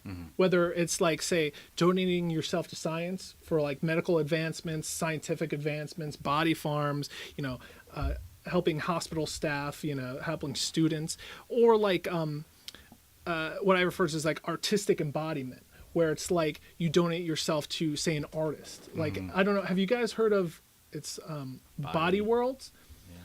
Yeah, with Gunther von Hagens, who does the plastination of human remains, right? And so he'll like replace the water in your body with plastics, and it'll permanently suspend you into the position, and you won't decompose essentially. And then also like I don't know if you guys are familiar with what is it? The Sedlik Ossuary, the Bone Church in the Czech Republic. So that one, on my bucket list. We'll get there one day, I'm telling you. With cameras in hand, I'll be like looking at stuff. So the Sedlik Ossuary, fascinating place, because what happened there was... Russian Guantanamo. yeah, maybe no drone stuff. I don't know. Maybe it'll be allowed. But the Sedlik Ossuary, what happened there was, say, like all the diseases that happened and spread across Europe killed so many people. Super tragic. So this church was being overrun with burial lots. So again, instead of like, well, I mean, at that time they weren't donating themselves to science. We're talking like perhaps like the 1400s, right? And so they were very religious, and so they had to be buried in the ground. And so they were just overflowing the cemetery to the point where they started filling up the basement of this church. And it got out of hand real quick. And so it wasn't until like, say, the 19th century that the church was like, we got a problem. There's too many bones and we can't do anything with them. Like, we can't get rid of them. Like, you know, the laws were really weird. And so what they did was they hired a carpenter, right? They hired a carpenter to figure out what to do with all these bones. Like, I'm talking 70,000 corpses in the basement. 70,000. That's a big basement. 70,000. That is a big basement. No, completely skeletonized. Yeah. So all the bones just stacked, like just hurled in there, right? 70,000 in the basement, and then more even in the grounds outside, right? So they hired this guy. I'm like, bro, do something with these fucking bones. So what he did was he got them. He started articulating them in like fucking crazy way. He made like an entire bone seal. He made like bone lamps. A big bone chandelier, like huge. Like I'm talking like probably about 12 feet tall by like 14 wide. Like epic bone sculptures and incredible. Yeah. Right. And so, yeah. So that's. I mean, not many people doing that nowadays. But you know, hey, I would take that potential. Yeah. Right. Yeah. Now hiring. Yeah. If you've got Custom bones. Works. Yeah. Both of us. We could probably team up. We could collab on He'll something. design it and I'll build it. Document the whole- Yeah. Document it, and you'll supervise. You'll make sure. supervise, You could. Get the streaming going. Yeah. So anyone listening, Yeah. Fascinating. call us We'll if you have take your bones. 70,000 people worth of bones. Yep. Yes. Yeah, and then again the next post-life legacy, the third legacy here that I perceive as a legacy is also like the natural burial option, where it's just like you're there to help heal the world, help heal the earth that has been, at least you're not polluting it with, a waste of resources and burial vaults and like conventional burial stuff and embalming and whatnot. Plus, just like when you asked us what we thought about legacy, like my thoughts on legacy are basically like it's all about the ripples that you create. Oh, absolutely. So like I'm not here to be like, I don't want to be the center of anything. I want like my effect and my legacy on the world to not be attached to me at all. You can't trace it back to me. Sure. So like that kind of like the idea of getting buried in a way like that is like you're just kind of helping to change the narrative around death. Yeah. Getting people to think differently and to deal with death differently, which is like that's a huge impact. Everybody that you ever loved you that wants to come to your funeral is gonna like see the way that you're getting buried, and they're gonna be like, wow, this is really interesting, and like I respected that person, so I'm gonna consider this too. And so like just in ways like that, like after death, just the choices you make. Yeah. Donating your body to science, it's a noble cause, and so all of these things are like part of the legacy. Yeah, exactly. Yeah. And it's great because it's almost like infinitely creative, so we could you could plan it out, or like you could have hopes and stuff. Every time I post say a body farm educational video where I'm talking about like these forensic facilities that study decomposition, of donated cadavers, everyone, it's fun because the engagement I get, like say on TikTok at Death Science, we a lot of people are like, oh, well, would it be possible? Like, could I tell them what I want my scenario to be? You know, it's like, oh, well, I want to be thrown in a garbage bag and then thrown in like a pool of water, you know? So it's like people like getting creative and just having fun with it. Yeah. And again, that's what I'm saying, though. It's like having that fun, having that creativity with accepting one's mortality. You know, it helps alleviate any kind of like death anxieties, you know, in hopes of, at least for me, for them, is like it will help them alleviate that death anxiety to live a more fulfilling life. You know, whereas like say, for example, I'm sure we've all experienced this, but like, oh, driving over a bridge with a lot of potholes, I'm like, maybe I shouldn't take this next time because all the potholes, and maybe it'll collapse when I'm the one driving over it, you know? But it's like, that's like to a certain extent just like a fun death anxiety, you know, because it's just like whatever. But I think there's a lot more death anxieties that we've kind of put into our lives and are like pillars in our lives that hold us back from doing what we potentially would truly love. Now, I don't think exploring my death anxiety to be dress up in a squirrel suit and like base jump, like I'm probably not going to do that. I don't want to do, like, right now, maybe it's that thing's that holding me back, but maybe some sort of rationale. Maybe but it's it's a situation. Because I think statistics are in the favor of the squirrel suitor. Oh, well, Dude, not the squirrel. the squirrel yeah, suits. I mean, I don't think they've all died. I think you gotta. That's not a statistic. That's not a statistic. Yeah, name some famous It's so inaccurate, squirrel suit jumpers. but you're right. I mean, once you get to that point, it's like free. It's not. I mean, it's not like free climbing, like where you're climbing mountains God. without ropes. Like I think Yeah. those guys, Oh. if you Yeah, keep Alex, doing it, yeah. if you keep doing it, eventually you probably will die doing it. But with squirrel suiting, like maybe if you're 80, you could just push it until you're dead. You could do that. So All right. Anyway. yeah, what it's essentially what I'm getting at though is like there's like yeah, it's like to what extent? Maybe we want to be like the next Daredevil, you know, and like go off these absurd jumps and like trying to rationalize it where it's like, oh no, it's just death anxiety holding me back.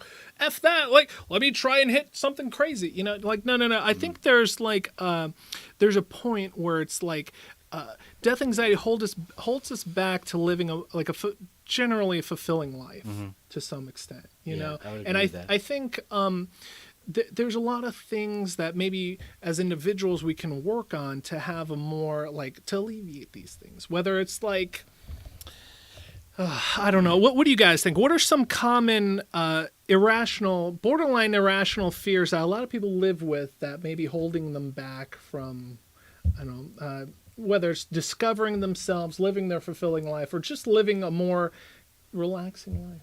I don't know. Yeah, I mean, I'm not sure if I would speculate about what other people are. Sure. thinking, I mean, but personally, yeah. I mean, like probably the biggest thing that held me back, like at least in the part of my life where I felt like I was being held back by anxiety, I would always trace it back to like death, and it was irrational. It was like it had to do with like being a business owner and supporting a family, and thinking that like every decision I made literally was what was keeping people alive. You know, where like I couldn't make a mistake because it would if I made this mistake, then we lose this business, and then it all snowballs, and then I can't support my family anymore. Right. So, but ultimately, that's all about death too. Right. And I mean, for me, like what's helped me overcome that was psychedelics, sweat lodges, meditation, and then the one experience I had where I had a panic attack and felt like I was dying. Like I didn't know I was having a panic attack. I thought I was like having a heart attack or a stroke or something. And I actually just like while it was happening, I was like, oh my God, I'm dying. Like this is how I go. And I was just like, all right. So I just laid down and got ready to die. Yeah. And then then I felt better. and like, but that was a turning point for me because but like every little thing, like these little experiences, and they're not little necessarily, like especially like psychedelic experiences, they're big. They're like they can be monumentous occasions in your life, but they all like they start to get like for me personally, like they've gotten me more comfortable with the fact that everything is fleeting and chaotic, but also sort of like perfect and aligned, and so I just accept what's, you know, I don't necessarily do like exceptionally stupid things because I am like not worried about dying. Like I still don't do Yeah. things I think Oh, for will get me sure. killed. Yeah. But like, but I'm not worried about death as much. Right. Looking at right. you, squirrel suitors. Yeah. Well, I mean, I would consider jumping out of a plane. Like I was, Oh, you know, skydiving. but like when I like, thought the about plane's going down though, right? no, like I might jump just out for of a fun, plane, right? but I never wanted to a before. perfectly good airplane. A perfectly good Oh. airplane. But I'll be strapped to another person Yeah, that means you're relying Who- on an idiot. who hasn't died yet. They've jumped 10,000 times, and it's in their best interest not to die. Oh, Yeah. The statistics are not in their favor. In their Well, favor, this it is. resets every time. So like It resets so every time, prob- so yeah, it could be the one in a million every right, time. Right, but It's a yes or no. outside of that, I'm not operating on statistics anymore. I thought I was dead, so I'm like just living in the moment. Yeah, yeah. Like I consider you braver than I, and definitely, and so no. You're willing to put faith in another person in a way that I don't think I would even be remotely capable of. Yeah. I need to know everything that's going on. Every check you have to make, I better understand that you have to make that fucking check. Yeah. And I'm going to be watching you as you're going through this whole thing, and I should be able to do it on my own. Because the dude could have an aneurysm. Mhm. It's a high stress Well, environment. Nick told us about a guy who had been skydiving his whole life, Yeah. and then the one day he just forgot to put on his parachute and jumped No. out. Yeah, see what I'm... Yeah. Like see he wasn't comfort, even yeah. wearing a parachute, They don't, yeah. and no one in the plane noticed. Exactly. All experienced skydivers. He So- just jumped out and was like, And that's where I'm saying, like... Did he live? "No, I'm pretty No sure." one caught him. I Come don't on. think there's a Come way on. to do that. I don't know if there is. There might be, no- but like maybe you're too far apart, or Yeah, like, you I know, don't know. like yeah, who like knows? how do you It's tell super them? deep. And by the Hey, time like- you realize you're not wearing a chute, it might be the time you're trying to pull the cord. Yeah. And it's not there. Sure it is. You know what I mean? Oh, That's the For point where sure you Yeah. learn it that. is. Oh. Yeah. That's how I go. I forgot a fucking parachute. But that's probably what happened to Oh, that guy, man, because like poor guy. he's the kind of guy that probably lived in that sort of like mindset Mhm. of like what's gonna happen is gonna happen, and hopefully for his sake, when he realized, he was just like, well, I'm just gonna enjoy the extra minute I get, One would hope it was an accident. or think if even you're if it just- wasn't. Even if Like, it was, why? I mean, that's that's- the best. If that's what you love, yeah. Yeah. Because why don't we talk about that a little bit? Do you have thoughts on like Well- on suicide? Okay, so suicide. Okay, so there's this movement, this huge movement. Okay, so a lot of people are like, oh, pro-choice is just like a woman giving birth to a baby or not. But pro-choice actually extends to a topic that's really not talked about, and a lot of people don't like talking about it, but it's referred to as death with dignity, where it's a situation where an individual is terminally ill, right, in chronic pain. It's not a good situation. Say a prime example is like, say for example, an individual who has an illness where it's like they're going to starve to death over 5 weeks, and there's nothing else this individual can do. So there's so death with dignity. Currently, it's only legal. Like, it's sad that it's illegal. So I'm pro-choice. So death with dignity is legal in about 9 states. I don't know them off the top of my head. I just know, I'm pretty sure it's was it Washington and Oregon and Hawaii are on that list. Colorado, I believe, too. Anyway, and so it's a situation, though, from my understanding, the way it works is that the individual who's seeking death with dignity, also referred to as physician-assisted death, is they have to be terminally legal, observed by at least, examined by, say, 2 doctors at least, and both of them have to write off the fact that, like, okay, they are eligible for death with dignity, and then they are, and then they get to die on their own terms. You know, they get to die at home instead of in the hospital. They get to die surrounded by the people that they love and care for, as opposed to like, perhaps what perceived as like an undignified death. You know, it's people get to die on their own terms. That should be a freedom for individuals. to die on their own terms with a terminal illness. Absolutely. And the fact that, like, say, religious leaders and politicians tell people when they can and can't die, when they're diagnosed with terminal illness, that's not okay. Yeah. That's not okay. People are suffering to death. They were literally suffering to death. And people are like, no, let them suffer to death. Disgusting. So anyway. Suffer longer. Yeah, suffer longer. As long as your God says you're supposed to. Yeah, or whatever. It's too bad, I would extend it even further, personally. Yeah. And like, I don't really want to I don't want to even get into like abortion or anything at Sure. all. But I would say, just because it's in relation to abortion, I would say it's a much more cut and dry issue than abortion is. Like, Sure. Set abortion aside because there's more people involved, right? There's like a dad, a mom, a baby. Okay, so set that aside because it's Right. it's like I don't even want to go there. Yeah. But like it's your life, Right. and you're dying. So personally, I would say it's your life. Period. Yeah. You get to you if you don't want to live anymore, you don't have to. Yeah. And that's not a legal matter. That's a personal matter. And how you do it, maybe there could be some laws about, you can't just like go out and do it in public and scar a bunch of people, but like you got to do it in like you said, in a dignified way, whatever that is defined as, Right. something that doesn't really put a burden on other people emotionally, psychologically, whatever. But like for sure, if you're terminally ill and you wish to avoid that. Yeah.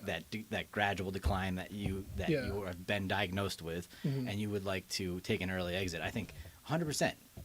Yeah. 100%. Yeah, I think it gets controversial when it gets extended to people outside of terminal illnesses. And I think, I'm not a doctor, I'm not here to diagnose anyone. Just my opinion, I think unless you're terminally ill, there might be hope for a better life for individuals. Sure. I think it could just be a moment where it's like they just need some help in that moment, to work through it. But what if you're like 30 and you've never been happy and you want to die? Like, Right. shouldn't somebody like that be allowed to die? But that comes back to me, like, for me, to personal responsibility. How one isn't fully responsible for the situation that they find themselves in. So to leave the responsibility of the decision on what to do going forward on just that individual as well seems like passing the buck. Like, to just give them that opportunity to be like, yeah, let's say you haven't felt happy. The problem with that, and the issue that I have with that, is like, we educate our young as to how to interpret their own emotions. And if we convince someone that red is blue, they're always going to tell you that red is blue. Even though they're looking at the same color you are, perceptually they have a variance on how they understand it because of how they were taught it. And with a lot of people, I believe that and I've lost too many friends to suicide, especially like in the high school days and earlier. It seems like now that they've made it past 30, they've stopped killing themselves. Thanks, guys. It's leaving that in one of like a person's hands all by themselves and isolating them further. I don't know how that would even have like a benefit for it to be an option, like even for that to be a benefit. What if like the idea that like we've made suicide illegal? Now I believe that has the opposite effect. So like, what if that's like, oh, okay, yeah, we did what we needed to do here, we're done. What if it was legal? I think it's dark. What if we got? Well, even if it is, like, I'm just throwing out a hypothetical. So like, so say like that's the effect that it has, right? It makes us feel like we've done what we need to do, right? So it's taken care of, and then we just forget about the rest. What if it being legal, like, whether or not I guess you agree it should be legal, it's a freedom. Let's just say it's a freedom, because as as people, we are sovereign. We can do, like, we should, on some idealistic level, be able to do whatever we wish with our bodies as long as we're not harming another person.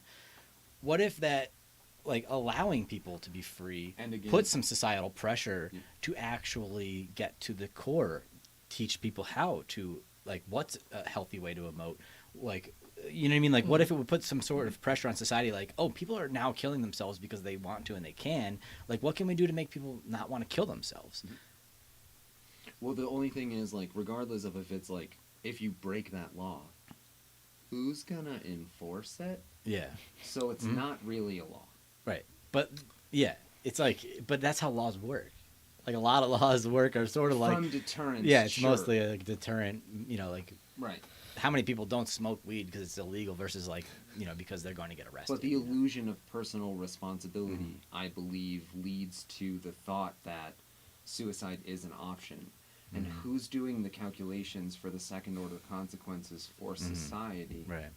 when you're killing yourself? Just because you didn't have family and or whatever measure you use in order to determine your value to society, someone could have a completely different yardstick that said, no, this was the guy that would have kept society going forever. And it's that personal responsibility and the illusion of personal responsibility is really nice for law enforcement to make you feel like you've done something and you need to be punished for it. However, I don't know that personal responsibility exists. And I understand, like, how do you have a society without personal I have no fucking idea. I don't think it's possible. So we have to make up this illusion, have this myth. But it's intellectually very difficult then to proceed and have engaging conversations when everyone plays these mythical games where they talk about things as though they're But maybe like the law creates that reality. Like if people were killing themselves and like it was having an effect on society, then we would then have that discussion. statistically you're way more likely to kill yourself than to be murdered. Like Yeah. and I'm talking about by war. But maybe by, because it's like any method of murder. Right.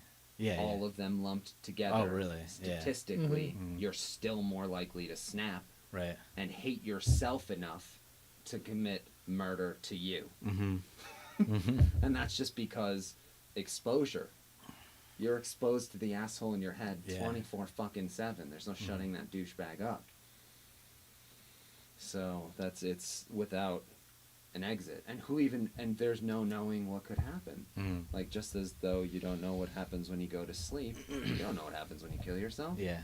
You could have just put yourself in a worse reality. Potentially. I think I think in Dante's Inferno you become a tree, and it's incredibly painful. It has to, like, so that reality moves so much faster than you do. It's like being a two-toed sloth. Yeah. In New York City, you're gonna get trampled. A tree evolves and moves Like slowly growing slowly and that twisting time and is different to it. Yeah, thorns. But is that just reincarnation then? I mean, Or you like just reincarnation get is- shot into a tree as a human what, consciousness? Dante's Inferno thing? Yeah, like what do you like? I don't get it. Are you familiar with Dante's Inferno? No. Oh, I mean, it's I've like, heard of Dante's Inferno, but I don't know like so specifically there's what. Dante's Inferno. Oh, God. If I wrote any kind of plays, I would rewrite Dante's Inferno in a heartbeat. Incredibly inspiring. What? Isn't that in public domain? Let's do it. Oh, it might be. It might be. It's a little old. It's a little. Yeah. I have this. Disney, I have the hands off. book. I have like the original Dante's Inferno book, like the original like old school prints of Dante's Inferno. It's this big book, and the whole mythology. It's something like a mythical book. It's like a fantasy story almost, where there's, I believe it's 8 levels to hell, right? And it starts in like say purgatory, where it's just kind of like this dark, foggy, hazy place, and then the main characters start taking the so there's like oh my god, I forget exactly, it's been a while, but there's like say like this angelish character taking the main character down the different levels, and it starts like generally fine. There's like lakes of like people perpetually drowning for forever in these lakes, right? It's just suffering. So like say for example, people who commit suicide, they have their own level. People who do like greedful that were greedy during life, they have their own level. People that are like did this have their own level, did that have their own level, until you get all the way down, and then there's Satan, the main devil, who's huge. He's like a huge titan in the bottom of it all.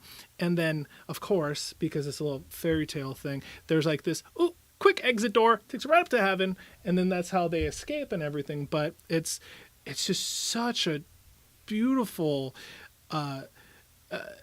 dark fantasy story of that explains how your life, how you've lived your life and like your vices and how you treated others will affect you in the afterlife.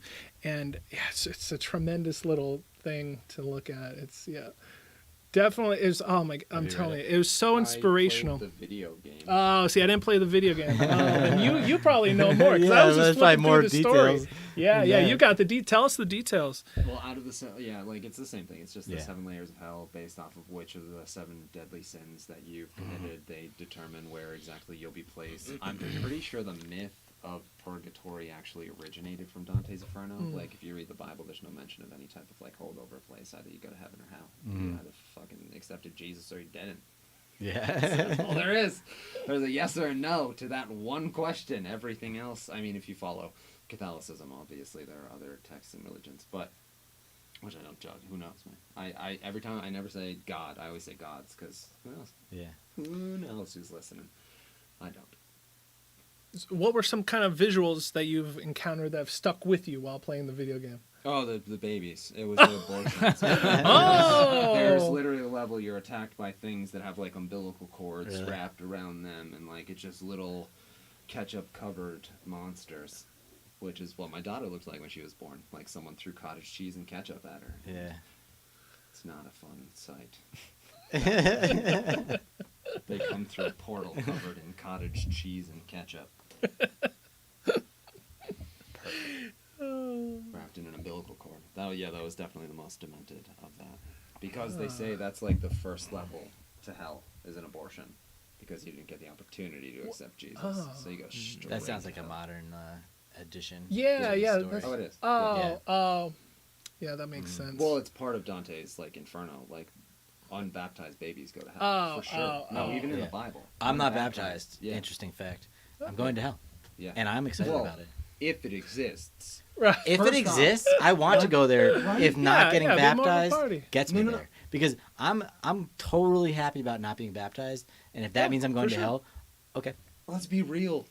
Hopefully there is a hell, so there's an afterlife, you fucking Ah. idiots. That's all anyone out there who's trying to wrestle their life between heaven and hell is really hoping for, that there's somewhere they're going to land. Because if they've got A or B, there's no C, which is fuck all. Which is most likely what it is. Maybe. Yeah. Yeah. Yeah, statistic. You want to go back to statistics? Right. I mean, I don't know how many religion. I guess you'd have to. I don't know. It doesn't matter. I don't know. Something happens. Either don't know. nothing or something, yes. and it's something both ways. Yeah. I mean, so my analogy that I consider while thinking about like the afterlife, I mean, I don't necessarily, I mean, maybe it's a little nihilistic. I don't know. So I kind of look at it like, okay, our bodies, our life, we're just like a coffee maker, right? And so our birth is when the coffee maker gets plugged into the wall. That's consciousness, right? So our body is powered by consciousness. And then when we die, the coffee maker gets unplugged and the time just shuts off. The pot just Right. shuts off. But yet there's still like consciousness flowing throughout the house, you know? So it's just like as if our bodies plug us into this consciousness and stuff. Afterlives, none of them really make sense to me. I don't know. I mean, the reincarnation aspect of it, maybe, where it's like, oh, our energy, our universal energy powers a different coffee maker. I get, okay. Like maybe there's a power plant, right? That makes all the energy. That's that episode then- of The Simpsons I don't where know. they keep I think that's zooming into the atom, and then they see themselves sitting in the chair, and then zoom all the way into and then Yeah, it's it's the just- universe, and then them, and then they're sitting in the chair, another atom universe, Right. turtles all the way down. Maybe. I don't know. What do you guys think? What's going to happen to you guys? I used to think like when I first started thinking about death, Yeah. I thought that probably because I'm unbaptized and I'm just going to turn Sure. into nothing when I'm dead. But I used to think that it would just shut off. Yeah. My awareness, consciousness, like it was really just my perception. Like I thought that like who I am, what I am as a viewer, would just end, and then it's nothing. Right. And it's like scary, but only from this perspective. Because after the moment of death, then it's not. You can't even be scared because you've ceased to exist. Exactly. You So, weren't like- afraid Yeah. to be born. Yeah. So like nothing scary about that except for like right now. But Yeah. then I did I did a few psychedelic experiences, did a lot of meditation and some other things, and it's like your coffee maker analogy is like a really weird analogy, but but it's like I never heard like an analogy quite like that about death. But like something like that. Right. Like we are like a transmitter, receiver, or Exactly. something as a physical vessel. Basically, what I learned on LSD is we are essentially like we're like a water balloon. Water is life as we know it, and we contain it. And we hold it together somehow. I don't know how exactly that all works, but we take more in. We're basically also just respirating and digesting as a thing of the universe, as a piece of the universe. But we're individual and unique. We like actually contain this precious thing called water. And then we die, and we just like we just dissipate. Yeah. But we don't like cease to exist because everything that made us still exists. So like there is some aspect, whether it's physical material or consciousness or a soul or whatever it is, like like there's something that persists beyond our held together physical form. For sure. I think at least my perspective on it is our ego, our identity is in our brain. And so when our brain shuts off, when the plug gets pulled, ego doesn't exist anymore. Our identities heaven. don't exist. It's heaven. Physicalism. Yeah, it's just you know the energy that fuels our consciousness just again like dissipates. It just poof, it goes somewhere, you know, whatever. I think it's a useless conversation. Now, not to say that philosophical, like, now it's a beautiful, it's a fun experiment, and it's definitely, it brings you closer to an understanding of life without you present. However, I think anytime we rely on our five monkey senses and start speculating about the larger picture from our very, very unique perspective on this blue spaceship that we have absolutely zero control over, and as far as we know, the Earth just peoples like an apple tree apples. We didn't do anything to bring about our evolution. We just are here, and then consciousness in its deepest form is basically the universe looking back at itself and going, damn, aren't I pretty? It's a fucking selfie. We're a selfie stick. So, but that's just when we consider things from our five limited perspective, our five limited senses, or if you want to expand it out to like the 12 or 17 or whatever pressure and temperature and all that other crap that they keep adding to the sensory field, we're still just a tool. And that tool only picks up certain vibrations, and anything outside of those vibrations, anything outside of that narrow band of rays that we could visually perceive, that narrow band of auditory fluctuations that our ears can perceive, the pressure and the quantity of oxygen, all of those things that we are exposed to, then shapes our brain. We're just a tool, and we're trying to make sense of the process that made the tool. And I don't think we're capable of it. I don't think we're capable of looking far enough back into or towards the Big Bang to see what the origin was, because the light that is that old is too distant in time for us to even pick up with the best telescopes. And as time proceeds forward, still it just gets further and further. Farther away, yeah. Exactly. Yeah, because it's accelerating away. Yes.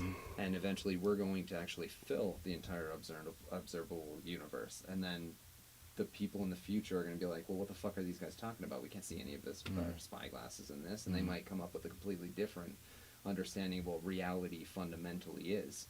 Even though the mathematics that underlies it hasn't changed, the understanding of it does, based off of what we're able to set our monkey eyes upon. So it's very difficult to put faith in any of the human explanations when... I wouldn't. Right. I wouldn't even put faith in my own. Exactly. I just enjoy doing it. Oh, me too. Yeah. As a thought experiment, philosophically, it's... Yeah, I'm full of shit. Like, beautiful. what do I know? Like, I've done some psychedelics, and I've sensed what it's like to be dead or whatever. That's where I but, find like, that's it. But that's a lot worth of people something. Are like that. That's epistemology, like questioning how you know what you know. And does it matter? Does it matter? Does it not matter? Right. It doesn't. It doesn't because it doesn't. it's gonna happen someday, and I'll figure it out then when it happens. Yeah. I But mean, like or- right now, just having this conversation, like this is what matters. Oh, for but- sure. For sure. Agreed. And we could be talking about anything as long as it's interesting. Yeah. I think one day, I look for stuff like this. Yeah. one day, Me hey, too. maybe it'll be the AI telling us what's that. Fuck the AI. No. AI is like, yo, guys, you got this Alex wrong. Asimov Good still try. over there. This is the beginning of a bad sci-fi movie. Where, like at the end, like I'm battling Jeremy. Was it Ray Kurzweil? He's got Yeah, he's got the Singularity. thing in his head, and he's Oh, like yeah, operating yeah, at yeah. 1,000%. The villain. But I you have know, to someone's the outsmart him with villain. my human wit. Oh my god! I thought you were gonna be attacked by the microphones. I thought you were going mic. See, the only thing is, though, why do you consider technology made by humans not human? Wait. How isn't that just an extension of human? Well, it will could be. and I'm still human in against it. itself? I'm still the protagonist here. I'm fighting it. Yeah, because without I'm just humans, holding it out. these That's don't it. I'm just exist. a holdout. Damn right. Without humans, the technology does not exist. But we could be having this conversation with or without all this. It's just nobody else gets to listen to it, Yeah, Right, and fuck true. them. yeah. They don't. It doesn't. They don't matter. I'm only having this conversation because we're having it. Like I Yeah, don't care about right, the people listening. right. No offense, people. Whoever you are. Sure. We love Even you. though I probably love a lot of you. I don't care if you're listening. Some of you statistically are serial killers, though. Get help. I don't know. I don't think so. Well, for sure. Well, maybe you, the Well, like, listeners what's- that you brought. I didn't bring any serial killers. Can't speak for everyone. Touche. Fair enough. James runs a tight ship of friends. Yeah. All right. Only the best. All right. Only the best. Well, And if we're gonna be friends, you gotta cut out the rest of the serial killers that you're bringing along with what you. statistics, man? What's that number? Gonna be some Batemans. Oh out yeah. there. What's the number? There Do you are, know the yeah, number yeah. off the top of your head? Actually, I don't. I don't hmm. know if there is like a ubiquitously agreed upon like one in however many Yeah. are sociodivergent. But like Mhm. we don't have any of the corporations that we have without sociopaths. Yeah, maybe.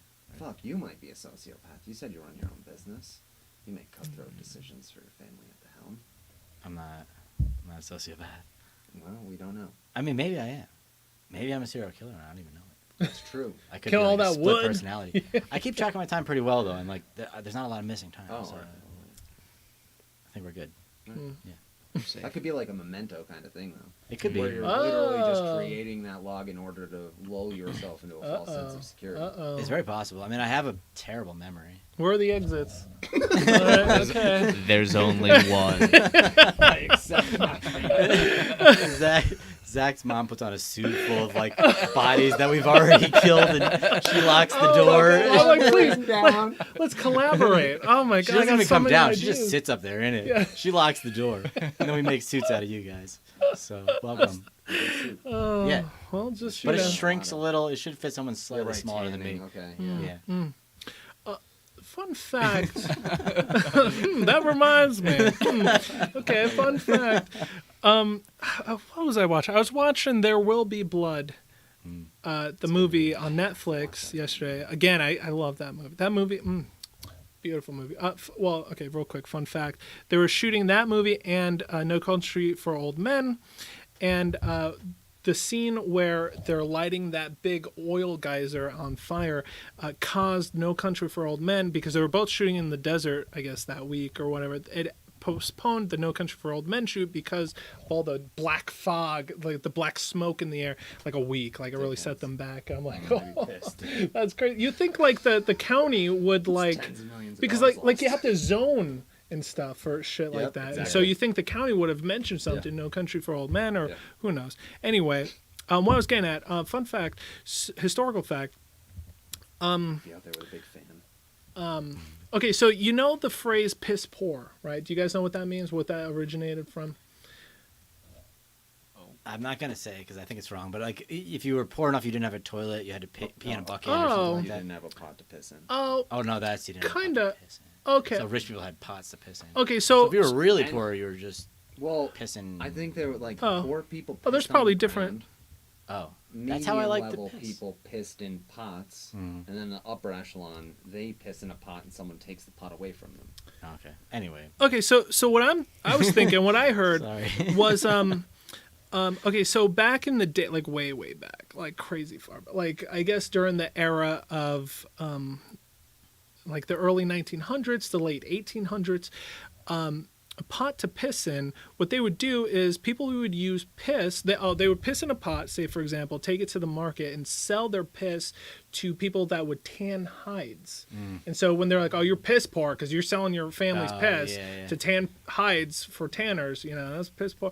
And then the phrase where it's like, you were so poor you couldn't piss in a pot to take it to market is like, you don't have a pot to piss in. Yeah. So that's the understanding I have. I mean, it's probably a like mosh that. Sounds podge of good. all the different, opportunities to piss in pots or Fleshes not. out the other explanation actually a little Yeah. bit. Gives I you a don't know. reason why people Flushes are. it right out Yeah, there. yeah, that's what I I mean, heard. I think that makes sense because I think peeing on the ground is perfectly fine. Oh, yeah. I would Oh, do that. absolutely. Oh, yeah. Back in the day, just outhouses Yeah. and shit. I mean, or Or just like the woods. outside. I Yeah. love I would pee outside over a toilet if I could. Yeah. When Oh, yeah. when I have the choice.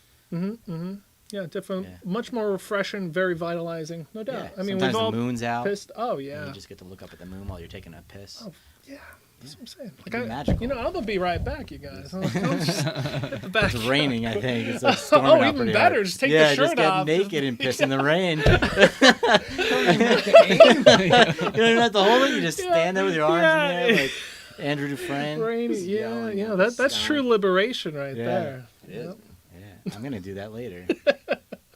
Hell yeah, you Pretty should. soon. I might have to pee If you again. I might can, have to you take a should, second yeah. pee break. Hey. I'm not a camel. You're not camel. Camels. I think it's my size. I think I just have a larger. Oh, maybe. Could be. Maybe we drink the same amount, but I'm half the size of you. So. This is true. I don't know.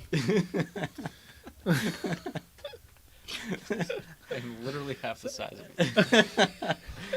Maybe not literally, but close enough. Say 175. You're one? No, Yeah. you're like 235, 215. 215. I'm 150. 150. 5 right now, ish. When you fought, Mm-hmm. elaborate. I did 'Cause there's so many different mixed avenues. martial arts, Okay. cage fighting, from 2009 to 2012. Oh, for who? For most of my fights were with a local PA cage fight, Okay. and I've then seen I that. had a few fights down in That's Miami. The guy who owns Dooley's. That's his Yeah, name, right? Chris Coyne. Yeah. Yeah, he was one of the promoters, and I was training jujitsu locally when What's cool? at love Gracie jiu-jitsu. Gracie NEPA. Okay. Yeah. Correct. They were down on Kapaus Ave near like Kevin's Wholesale at the time, Oh, okay. and the promoter like it got legalized in PA, Yeah. so the promoters were just coming around Yeah. to schools looking Yeah, for yeah. people to fight, and I just raised my hand, so I fought from 2009 to 2012. Mostly local, a couple times once in Miami. I went down twice, and one of my opponents got like in a car accident the night before my fight, Oh. so Did I you only get a fought shirt? down there twice. Oh, okay.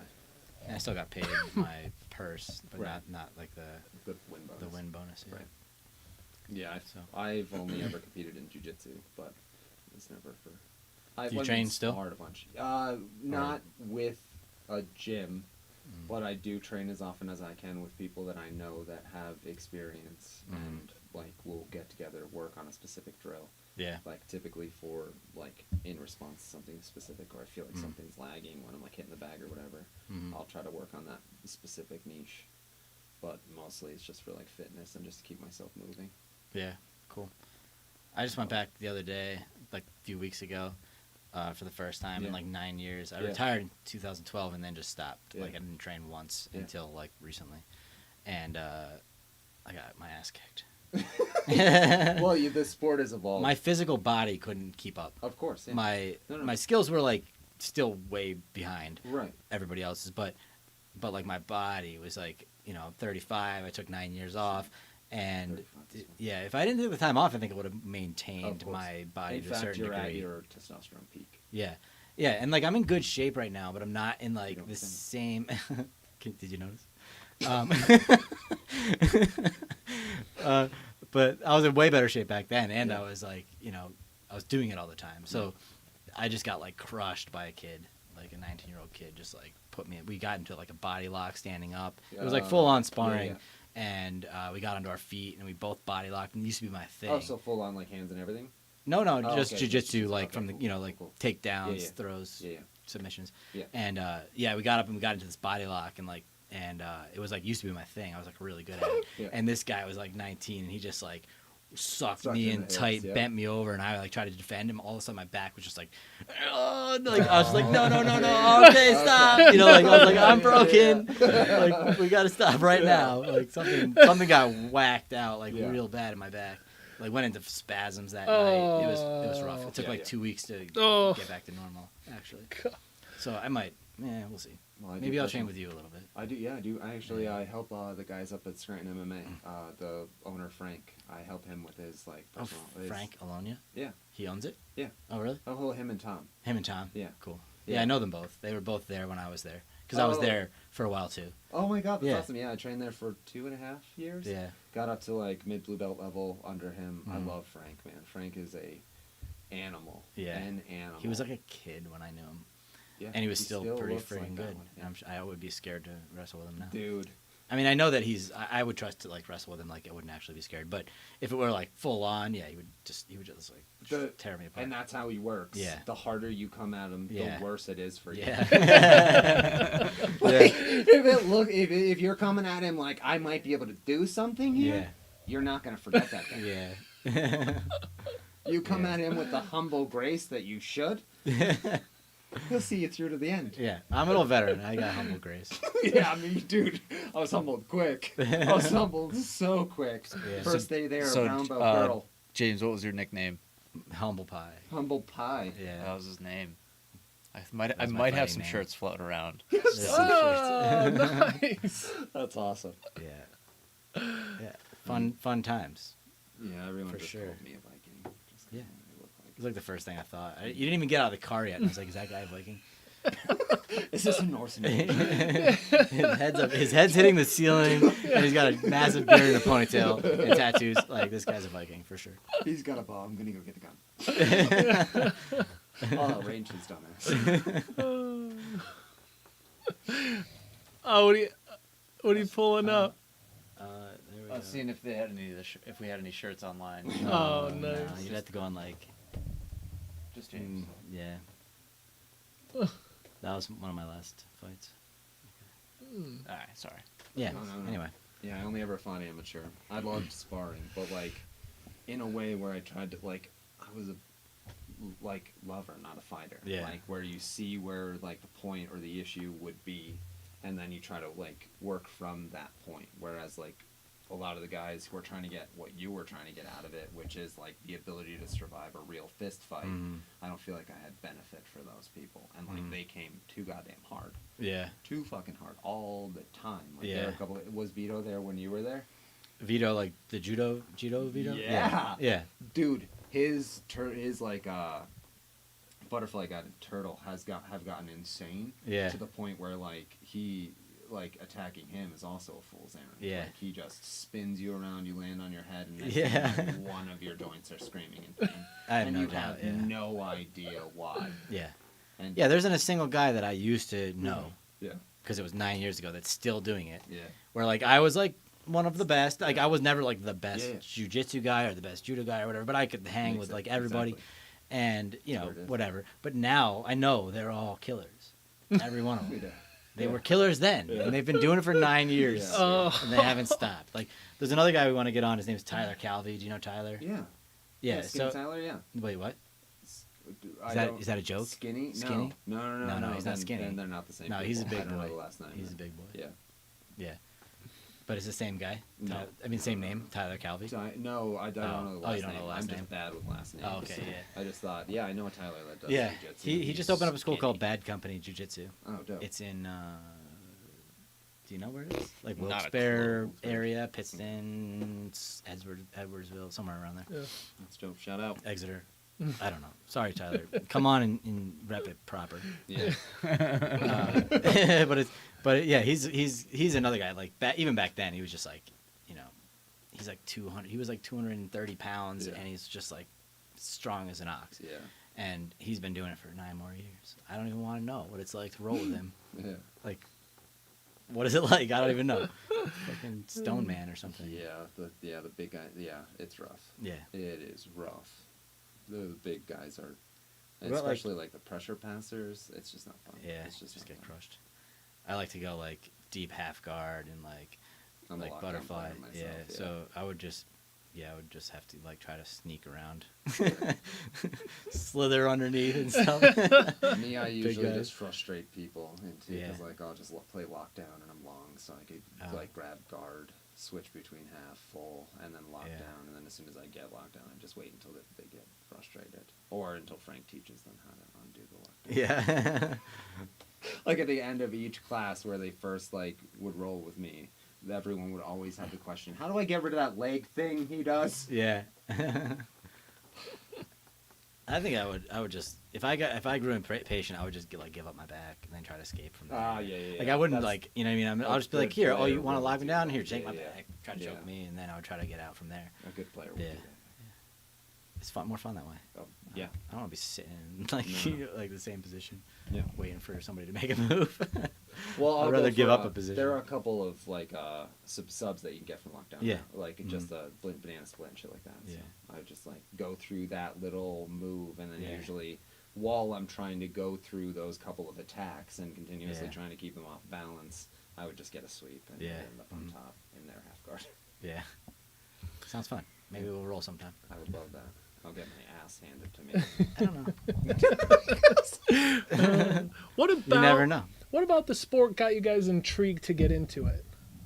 Like, what was the initial spark? I mean, for me, it was like the Ultimate Fighter Yeah. television show. Just like it being there to see, and then just going, I'd like to do that. For me, it was the thinking of it and seeing it as chess. And the more I learned about it, the more I became intrigued by the depth to how the game is played. That, like, infinitely attracted me to it. Just thinking of the levels and how, especially how the sport has evolved over the last, like, 3 to 5 years with, like, Gordon Ryan out there murdering I don't know who everyone. that is. Oh, he's, like... Of course, he's an animal. Like, Yeah, he's won like everything he's done so far. yeah. We won. Oh, this ADCC sounds a couple familiar. of Maybe I times. think I've heard this story. this Yeah, guy's story. he literally calls out the submission he's Yeah. gonna finish the guy Mhm. with, and then finishes the Mhm. that Yeah, submission. and it's like silly stuff. yeah, like an armbar Yeah. from mount. Yeah. like who gets finished by an armbar Mhm. from mount? That's a professional. Nobody, Yeah. but he'll do it. Or you'll go, yeah, I'm gonna Yeah. renege with you, and then he just does it. It's madness. And his younger brother's also a psycho. And now there's an American Jiu-Jitsu league, like Mhm. Keenan Cornelius with his squid guard and all that crazy shit with the gi. I'm out of the game. What are some good like beginner tips for people that are curious to try it out? Learn to fall. Yeah.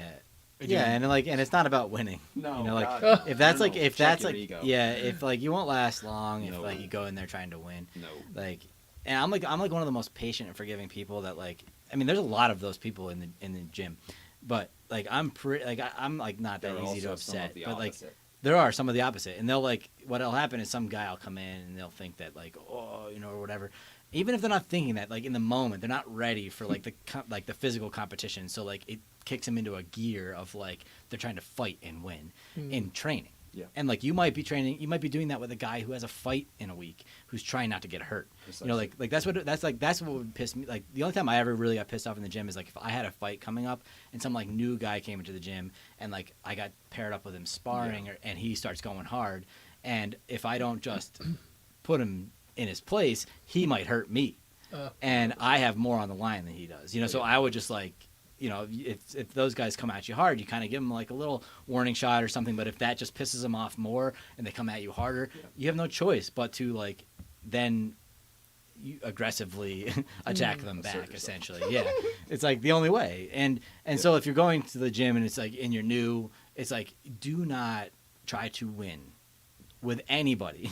Just give it your best effort. But it's not about winning. It's not about like ego. It's not about any of that. If it is, you're going to get checked pretty quick. And then you might not come, like some of those people might not come back because they're like, I don't want to go to the gym and get beat up by like some guy, you know, like who's trying to take my head off.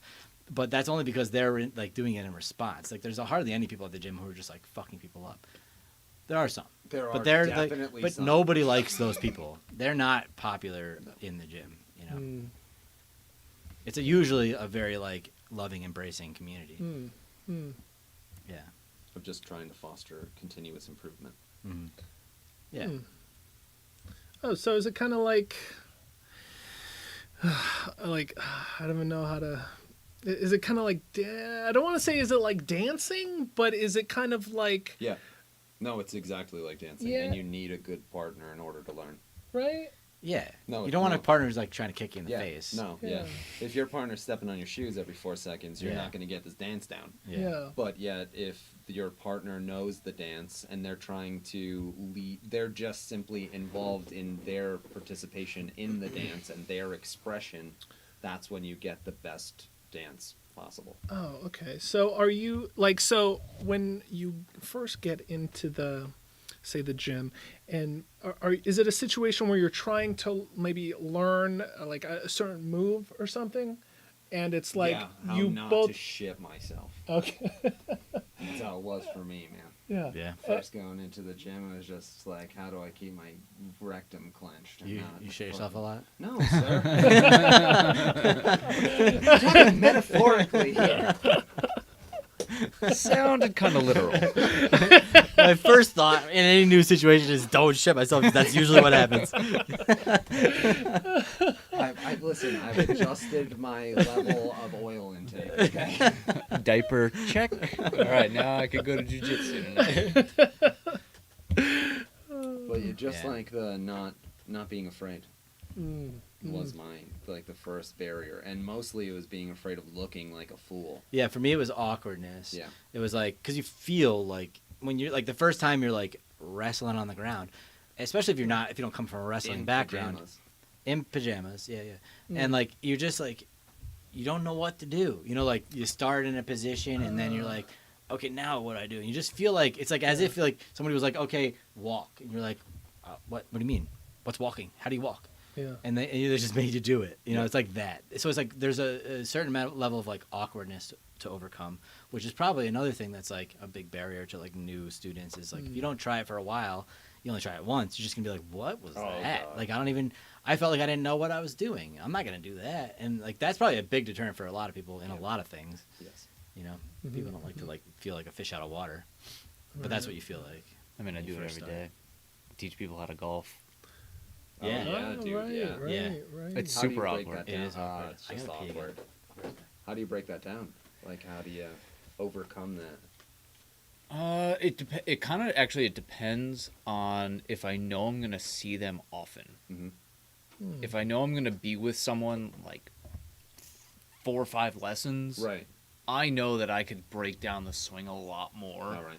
and do like some detailed things to start with and be like, look, we're just gonna work on the backswing today. Yeah. That's it. Yeah. Like, I don't care how you hit the ball. Like, just make this backswing. Yeah. You need to get your body in the right positions in order to, in the future, hit the ball well. And, you know, I know a lot of kids aren't going to practice.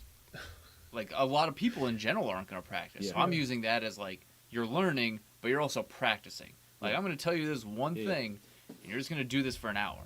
And I'm going to make sure it's perfect. Because you're not going to spend, I know you are not going to spend the time. If it's someone I know, and I'm like, oh, they're gonna grind through this. Yeah. Sure, I'll Even then, you're still pretty sure they're not gonna. Yeah, that's kind of true. Right. So, like, how do you maintain that motivation in the student beyond, like, outside of the environment of the golf course? It's tough. I think a lot of it is getting people to. One of the things that I tell them is, I don't care where the ball goes, which is kind of like what you guys are saying. It's like you're just gonna be awkward. Mhm. Yeah, like yeah, you're gonna go out and you're gonna suck. All right, go suck. I don't care, but you have to do these moves. Like you have to, otherwise you are going to suck forever. This is a temporary suck, you know. Like Yeah. you gotta do the temporary suck Yeah. to get to the part where you stop sucking. Yeah. Otherwise, you're just in a perpetual state of playing golf like shit. Yeah. And it's just going to go on forever until you're 80 years old. Like, you're 10 years old. When you're 11, you're going to be awesome. Rather than deal with being crappy. You know, it's just like, you just got to suck it up. Yeah. Be like, look, we're just going to do this on repeat for an hour. Yeah. Like, I could see it pretty quick now of like, oh, we're going to work on this now. All right, cool. Boom. Right. And we're just going to work on this thing for an hour, and then after that, I don't care. And then I'll see you next week. And I don't want to tell you a thing about the backswing. Your backswing better be good. Like, that's the only thing I want you to work on. And so the next time we can move on Yeah. to something completely different. We can just work our way through the golf swing. Right. And then you'll never have to deal with it again. You know, like, you can get 5 lessons from me, and then you're good. Not really, but it's pretty close. Yeah, yeah. Well, you'll be better. You'd be you'll better, Be yeah. better than you were before. Exactly. Oh, yeah. That part I can almost guarantee. And if you put any effort outside of me being around you, the growth just is exponential. It's crazy. And I could tell when people do. And for sometimes sure. it's so easy to spot them, and I'm like, oh, good, that's gone. That issue you had no longer exists. It's over. We're moving on. This is awesome. Nice. And I think it's funny. I teach I end up teaching a lot of kids, and there's like a weird and I mean like a decent amount of adults as well. But there's like a certain pocket of kids that are just like incredible students, and it's like kids that play other sports. They know how to be taught. Like, they know how to learn, and they have body awareness, which I'm sure is incredible for you guys. Like, if you were rolling with someone who has no idea where their body is in space, like, it's hard to teach. Like, no, and you, like, sometimes I'll practice it, I guess. Yeah. And I think just people playing other sports is really important. Like, I could tell athletes, and it's not even like they have to be like, oh, the football star. Like, you just have to play football. Like, you just have to play soccer. Play some baseball. Like, oh, you've swung something before. A bat, a stick, I don't care. Yeah. But I could tell real quick, and be like, oh, this guy knows what's going on. So what would you say makes, like, for your ideal student? Is it both, like, a physical, like they've played other sports, and mental, like they want to be, like, say, a good player, versus the same situation but with the bad students, in your opinion? I like the idea of, it's funny because sometimes it's like, oh, I have a lesson with so-and-so, and someone's like, good luck. And I'm like, no, I enjoy that challenge. Yeah. You know, like, I want them to be as bad as possible because I'm like, I know I could fix this. And that's just, so I just want them to have, I don't really care as much about the physical side of it. I mean, that's just a nice thing when you're like, oh, man, you're going to make me look real good. It'd be like, one lesson and you look like that? Sweet. Oh, you're hitting the ball a lot better. Like, yeah. Nice. But I just like the mindset. If someone has a good mindset of like, yeah, I could, I'll practice. Or like, I think, yeah, the mental, it's a weird one to say it like this, but like the mental capacity to understand and take the time to register everything. Because I try and give people breaks in the middle. I'll be like, all right, what are we working on? And they'll like tell me back what I've said in the last like 20 minutes. And I'm like, all right, what were we working on? And I want to know in your words of what you think we're doing. And then if it's like way off, I'm like, okay, time out. We need to reset this whole scenario here. We got some time left. Like, let's fix this. So those are like just little things that I do. But as long as the people have the right mindset, I don't care physically. It doesn't matter. The nice athlete ones are like, oh, this is fun. Like, these are fun lessons. Like, I say jump, you say, and they're like, how high? And they're just like, woo, all right, to the moon. I'm like, perfect. But it's when I like the challenge, though. Yeah. Of someone who's like, I've never swung anything before. And I'm like, clearly, But So- no, it's fun. So what would you say, as a teacher, how do you help students develop a good mindset?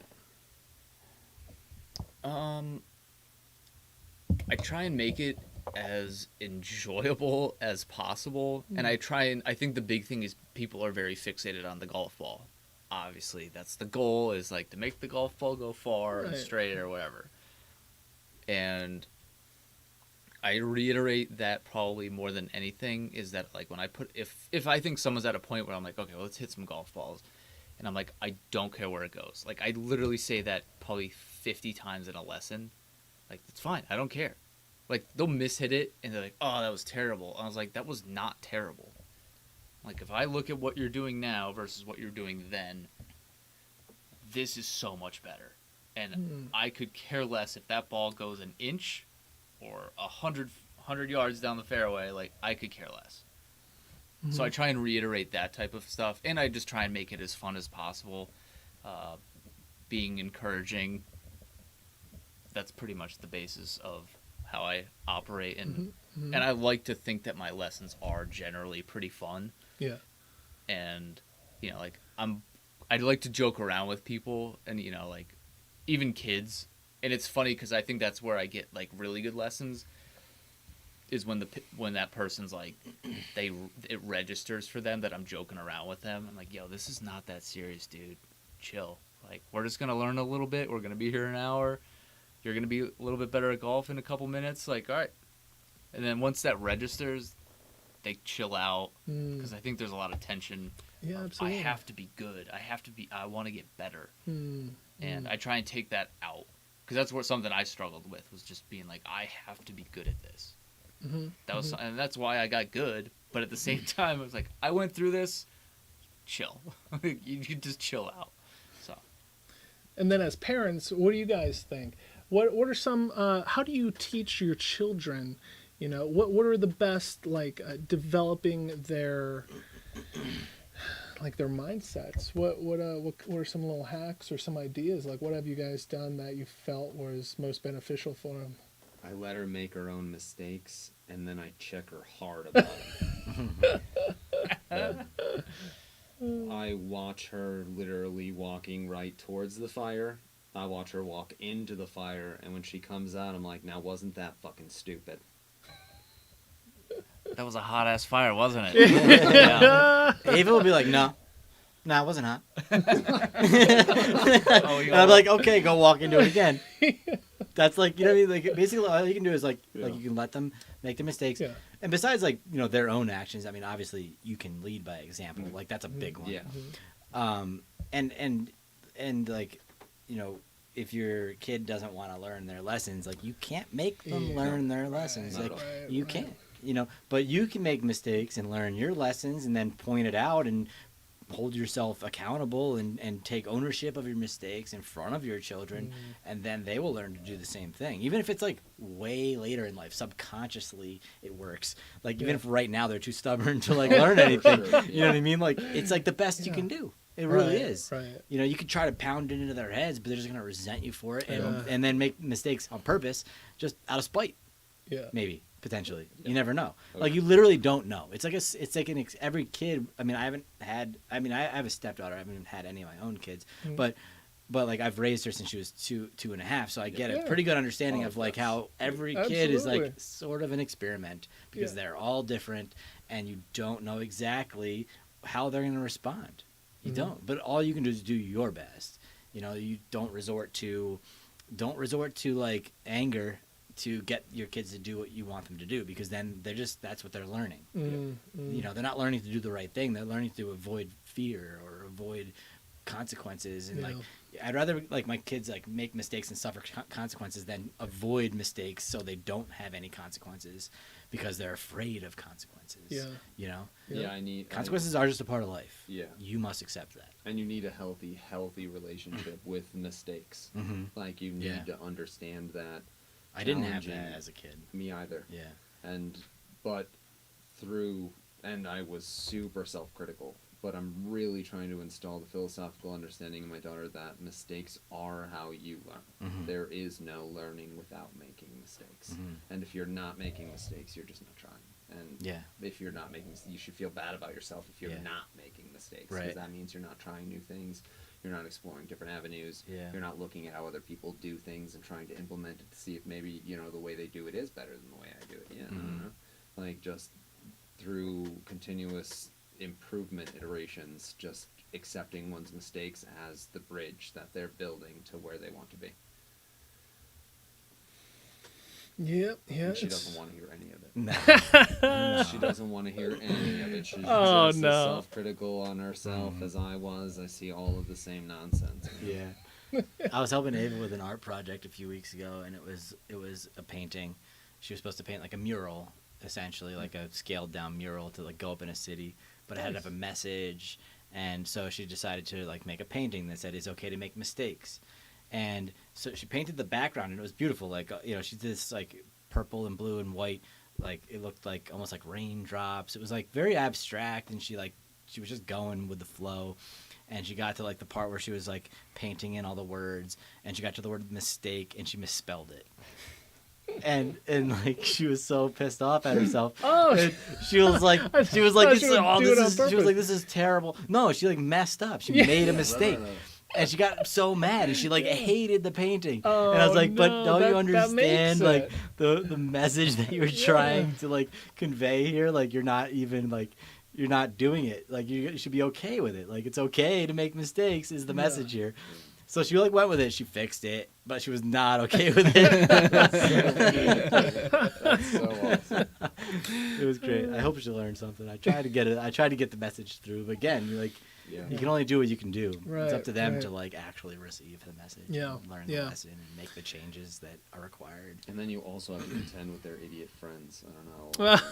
My daughter's 9, so It's 12, I'm contending with almost. not only the ideals that I've given my daughter, but the ideals that parents have given other children. Yeah, Yeah. So Fuck those kids. you just gotta foster the good friendships and stuff. Ava has a friend who was like See, I'm calling trying me to on some convince her bullshit the of other the day, and I was like, "Thank you." I'm trying to I convince her was that friends being don't an idiot. mean anything, and I could be wrong in this. Wait, but what? I'm trying to convince her that fuck friends, man. That she needs to be comfortable with herself and with, and You don't without have to something say to fuck offer. friends to be okay with yourself, though. I think human relations Yeah. and connection are Oh, one of the most important parts of life. I think they're inexorable. Including so to friendship. focus on them is a mistake. Mm. I feel like because To we're be grateful gregarious- for them and Yes, for certain. Yeah. Take inventory. Be grateful for Yeah. what you have. Strive for what you want. However, don't make that a point in life because it's just going to happen by accident. Mhm. If you're a radiant light, moths are going to come Mhm. to it. It's just going to Mhm. happen. So don't focus on that. Don't try to retain that. Don't have outcome or attachment to Mhm. that because you can't control them. You can't control their path of life. You can't control where their boats are going. You can't control what their ideas are going to be tomorrow. You can't control who that person's going to be tomorrow anymore. Mhm. Greg could turn out to be Sally tomorrow. You don't know. And your best friend Greg is dead now. Sally's in his place, and he's she now. And we just have to move on with life. Your best friend's dead. And that stuff happens. So I think to prepare my kid for that is to set her up for a better philosophical approach to loss. Mhm. But I could be wrong. I could be so wrong. No, I think that's good. And I could think be that's good making stuff. a little Jason Bateman. So like if my daughter Oh, turns yeah. out to be a serial killer, She might be. I'm sorry, world. Statistically speaking, Yeah. we don't know the statistics. It's rare, It's but it's very possible. rare, super rare. I think it's like 0.6% or something like that. I don't think that most of them have dads that think about that kind of stuff, though. Oh man, yeah. You know what I mean? Like, Or maybe all of them have the dad that thinks like I that. feel like they probably. Shit. That's rare too, right? Is it? It's rare to have It's- a dad that it's thinks that way. Probably So less maybe rare that's than the- serial killers. Ooh. Yeah, let's hope so. And I Fingers- think there's no fingers crossed. I don't think there's any correlation between dads who care and think about how their kids should be raised and them turning out to be serial killers. Right, Yeah. right.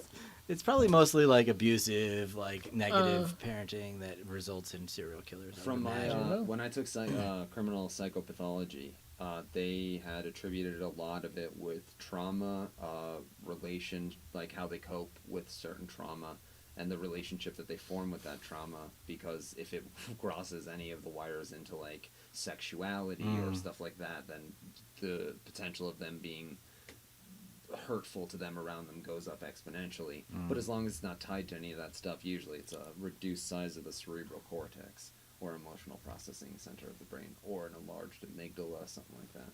Usually it's like a physiological issue that leads to someone just having less of the touchy-feely shit and more of the stabby take your stuff. So we're talking about letting people live their mistakes, learn from it, and continue and evolve from it. But what about mistakes that turn into regrets and stick with us throughout our lives?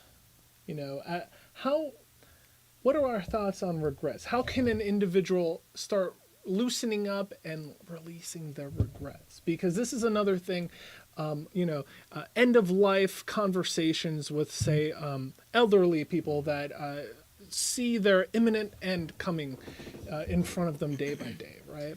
And it's a situation where it's like everyone has their like regrets, Yeah. But it's like how psychologically, what are your thoughts on just letting them go, and just like, well, I lived my life on my own terms and did what I did, and here we are. You going first? Go ahead. I was gonna say that'd be awesome to just go, yeah, let it go. All right, cool, and it's gone. Right. But that's so difficult. It's different for everybody too. Yeah. Like everybody has a different ability to like move through any kind of emotion. Like some people get stuck on certain things, like regret, especially like depending on the relationship, who it was, and what are the reasons that you have regrets. Yep. Right. Yeah. So, like I think you I have would have some I would advice? have regretted not doing this. No, I think you just go do shit. Like as stupid as that sounds, as like not basic- in relation to death. You're just talking about No, life in general. well, no, because when you're about to die, and you're like, oh, I wish I started that podcast. I wish I started that. Are you thinking more about? Sorry, maybe we're just like interpreting this with- question differently. You're thinking Yeah. about people surviving a deceased family member or like a loved one. Oh, so like They have regrets, or regrets the- that you hold before you die. yeah, the regrets you hold before you die. Oh, okay. Yeah. So like bad. here I am in hospice, and like maybe I was like, oh, you know what? Maybe a regret is like, oh, maybe I should have became an artist to explore who I am as an individual through my art. Maybe that was a calling, and they decided to go maybe a more traditional life, like an office job or something like that. I think, a lot of people. Based on our conversations of how we work with like students or work with children, I found that through this conversation it was more like a route of experimentalism, where it's like, oh, I don't care if you hit the ball and it goes all crazy all over the place. That's fine. It's just hitting the ball and experimenting with that, finding like, trying it, exploring the act of hitting a ball and stuff like that. And then even, with kids and stuff, letting them like find their own mistakes, and then maybe correcting that and be like, well, you see what happened? Well, it's like, okay, now it's like, this is perhaps how I would do something like that, and it's just allowing that experimentalism. And I feel like a lot of times people are afraid to experiment with things. Like as a filmmaker, I'm mostly an experimentalist when it comes to like going to film school and stuff. I was always the art house kid making these like off the wall, like experimental films, but it's through experimentalism that we learn our boundaries almost, and then we start actually seeing who we are as an authentic person and personality, an artist or craftsman or creator, And so I think, experimentalism, especially for any kind of students, any kind of anyone trying to develop something, is almost crucial to allowing the individuals to find their own identity within the craft. What do you guys think? Like, how have you guys experimented within your own craft, stuff like that? Are you still somehow like asking that question in relation to like having regrets, or like, or are you just taking it in a different direction? Oh, I mean, however you want to answer that. Yeah. Like, what, Well, 'cause I had how some has that thoughts on inspired regrets you? What do you think? too that like I would rather talk about. Sure, yeah. Like I guess my question is like, let's start by like getting an idea of like what do we think like a regret is? Like what is a regret? Like do you have regrets? Right. I Not have you, but do Yeah. you? Like so the way I think about it is like if I was gonna regret something from the past, it means I don't want to be where I am right now. Well, if we're looking for a Sure. definition, I think we would. Well, I would propose that a regret is something that you look back on from your past unfavorably with a negative judgment. That you wish you could change? Not Is that a requirement? necessarily, No. Simply Okay. just a negative Yeah, yeah. connotation Mhm. around a previous experience. Oh, okay. Yeah. So, but can you think of something like that? Like can you think of a regret like without thinking, well, if I could go back, I would change it or not? Does it matter if you hold that awareness? Well, I mean, it would be a delusion if you're worried about changing it because you can't travel through time. Right. But is that what gets people stuck on it? Well, Probably a little. I think that one's relationship with oneself is what really sticks us with our regrets. Yeah. Is the not looking at yourself as a process and instead defining yourself. Right. Maybe Once- some people aren't progressing. Right. And that's Oh, why no, they no, get no. that's why they get filled with regret. Oh.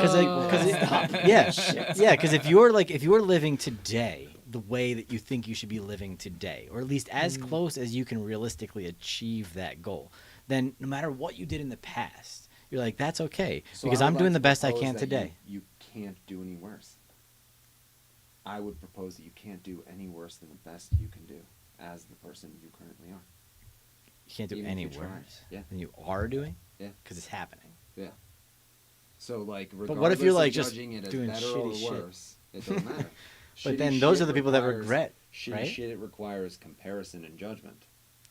But people doing shitty shit are probably comparing and judging themselves, and that's why they're filled Potentially, with some of them regret. could be Jeff Bezos shooting dick-shaped fucking rockets. Well, I guess it depends on your level of success then. Yeah. Right? Well, Or are you happy with life? Success would be relative. Yeah, it would. It would be. If based you're off of- happy, then you don't have regrets. So if you don't want to have regrets, then you should focus on happiness. If you don't have regrets, you just have to in my opinion, All right. have I gotta go piss in a pot. Top of the BRB. stairs, take a Yep, left. You got it. have an excellent relationship with yourself and a willingness to look at yourself as someone fundamentally different every day. Yeah. And especially when you look back on yourself in the past, Right. you have to have the understanding that, well, I didn't have this piece of knowledge that Yeah, I yeah. have now then. Mm-hmm. So how could I judge that person and what they did and say he could have done better or worse when with the information he had, he did the only thing he could, which is what he did. Yeah. So I was is thinking no- about it too. So you have to be like sympathetic to your past self. Yes. Yeah, that's what I was gonna say. Is because I remember like 8th grade me was a dickhead. Silver bullet. Yeah, that was my nickname that I Silver gave bullet. myself because I'm an asshole. That's great. That's great. Yeah, and I didn't know you gave yourself that nickname. yeah, fun fact. Fun fact. Yeah, Okay. not going into that story, but anyway. It helps to complete the persona. Yeah, exactly. But I remember, like, how I treated people was so shitty. And I would say that's, like, one of the first things when he said, do you regret something? And I was like, yeah, I regret how I was as that human being Mhm. in this, like, little bubble of time. But then I was like, yeah, but this also made me so much better now than I ever would have been. Like, if I was just, like, mediocre, I wouldn't have, like, gone to, like, the deep shittiness of being like, oh, I'm a terrible person. And be like, oh, I could actually be a good person. I have, like, learned a lot from being that person. And I think that's the key is, like, oh, I learned from it, so it's not that really that bad. Like, it Well- was still shitty. Weren't you also terrible to yourself, though? Because I know when I outwardly was mean, but like generally to people, Mm-hmm. I was always way worse to myself in my head. As far as the way Ooh, that's that a I would tough question. criticize myself, I would use words that I wouldn't even think of saying to my worst enemy. Oh, yeah. But those gloves would come off in my own head, and the more of an asshole I became to other people, the better of an asshole I was to myself. Right. And as I sharpened that sword, it cut me the deepest. Yeah. Right. So, like, through that, Ugh. even though, so you would be able to then look back on that kid and say, well, oh shit, well, he kept cutting himself. And that pain manifested itself in projecting it onto others. And then as he honed that sword and kept cutting himself, he kept bleeding all over everyone. We should just feel bad for that kid. Mm-hmm. Not look back at him and be like, man, he was an asshole. and those type of like restructuring of how you perceive that based off the fact that you couldn't have done better, you couldn't have done worse either. Yeah, you did what you did. Yeah, So it just like really just boils down to acceptance. radical acceptance. Yeah, as long as you're on the path of progression, Yeah. then it's not that hard to accept. But progression is also relative. It is, but like if you have a mindset and awareness of like I want to be a better person, then you can get to the point of acceptance a lot easier. Whereas some people are just like, oh, I am who I am, and but if you can't accept who you are, you know, if you don't like who you are and you don't expect to get better, Right. then you just get stuck Yeah. in that resentment of yourself and the regrets and you know.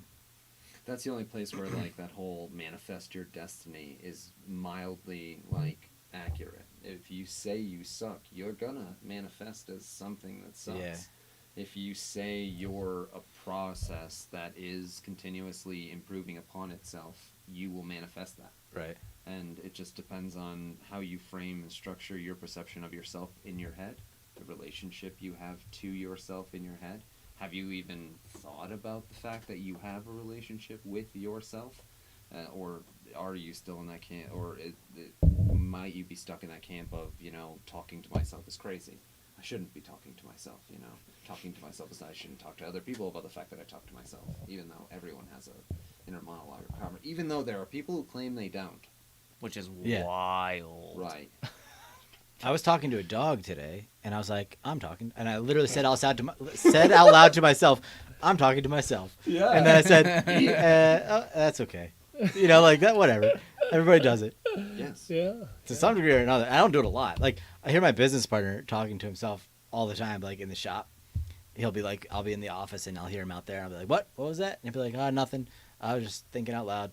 Even right now, like as we're participating with one another in a conversation, we're still talking to ourselves. What am We're I still gonna only- say next? Well, and Yeah. and we're exploring the facets of our own personality through trying to put our ideas into words, in trying to build the bridge between your idea and my idea. Mm. And with feeling all of that out, that leads to a better understanding of who or what you are, what you want to express yourself as, and you don't get to that without the ability to talk. Mm. Free speech is something that Democrats, whoever wants to challenge it, needs to back the fuck up. Free speech needs to exist in a radical form. You want to say shitty things, you want to say the N-word, you want to be a douchebag, please do. Yeah. That way Let I can everybody know. see Yeah. that's what you are. Mm. Now I get to exile you from my life.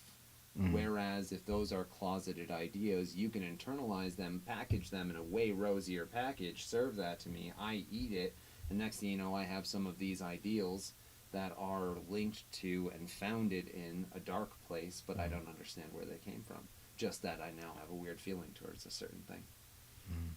And no idea why.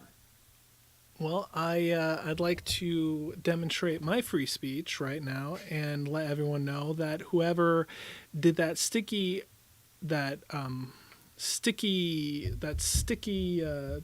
note in the bathroom, that piece of art, beautiful idea, Is it flowers? very Was it the inspirational. flowers? I want to do that like when we travel cross country now. Please do. Sticky everywhere we stop. Sticky note here, sticky note there. It's a great idea. That's Yep. great. Oh my I god, wanted who a did piece that? Of, my mom. Oh my I god, wanted a- I beautiful, wanted a- inspirational artist. I wanted a piece of artwork Yeah. in there, and I was like, "Oh, it's a empty space over here. I want a piece of artwork." And then so I every like month Love or that, so, yeah. she puts another one up, like a different one. Oh, it's so cute. That's awesome. So that's where I get all my artistic ability That's really from. good. is That's clearly really there. good. But yeah, that's so pretty cool. funny. Yeah, it's Love been it. going on for a while. Yeah, that's great. Oh my god, I actually think there's a binder of them. That's amazing. it's even better. That's Yeah. way better. And then so my wife and I got married a couple months ago today. 2 Congratulations. months ago. Oh, nice. And so like she drew a little stick figure like husband and wife thing, and so like it's like very seasonal, like you know, And relative. and very relative. Yeah. Yeah. It's great. So it's Sounds been like thoughtful. yeah, it's great. Yeah, It's one of my favorite things. yeah. Well, Thank you I for appreciate that too. So, yeah, yeah. that was funny. That's nice. Thanks, Vicky. Yeah. Yeah. Props. Pops mom. It's the little things. Yeah. Yeah. We've been Well- going a while. I say, what do you think? I'm good. You guys good? Yeah. Ready We to could call it. Sure. It's sure. the little things. It's the Little little things. things. Live life, no regrets. No one needs regrets. So No regrets. Real quick, Yeah. where can we find you again on your? You could find me at catacombculture.com, deathscience.org as well. All right. You Finn? can find me at Damien Finn Media. Perfect. Good luck. Thanks everyone. Appreciate it. That was awesome. Yeah.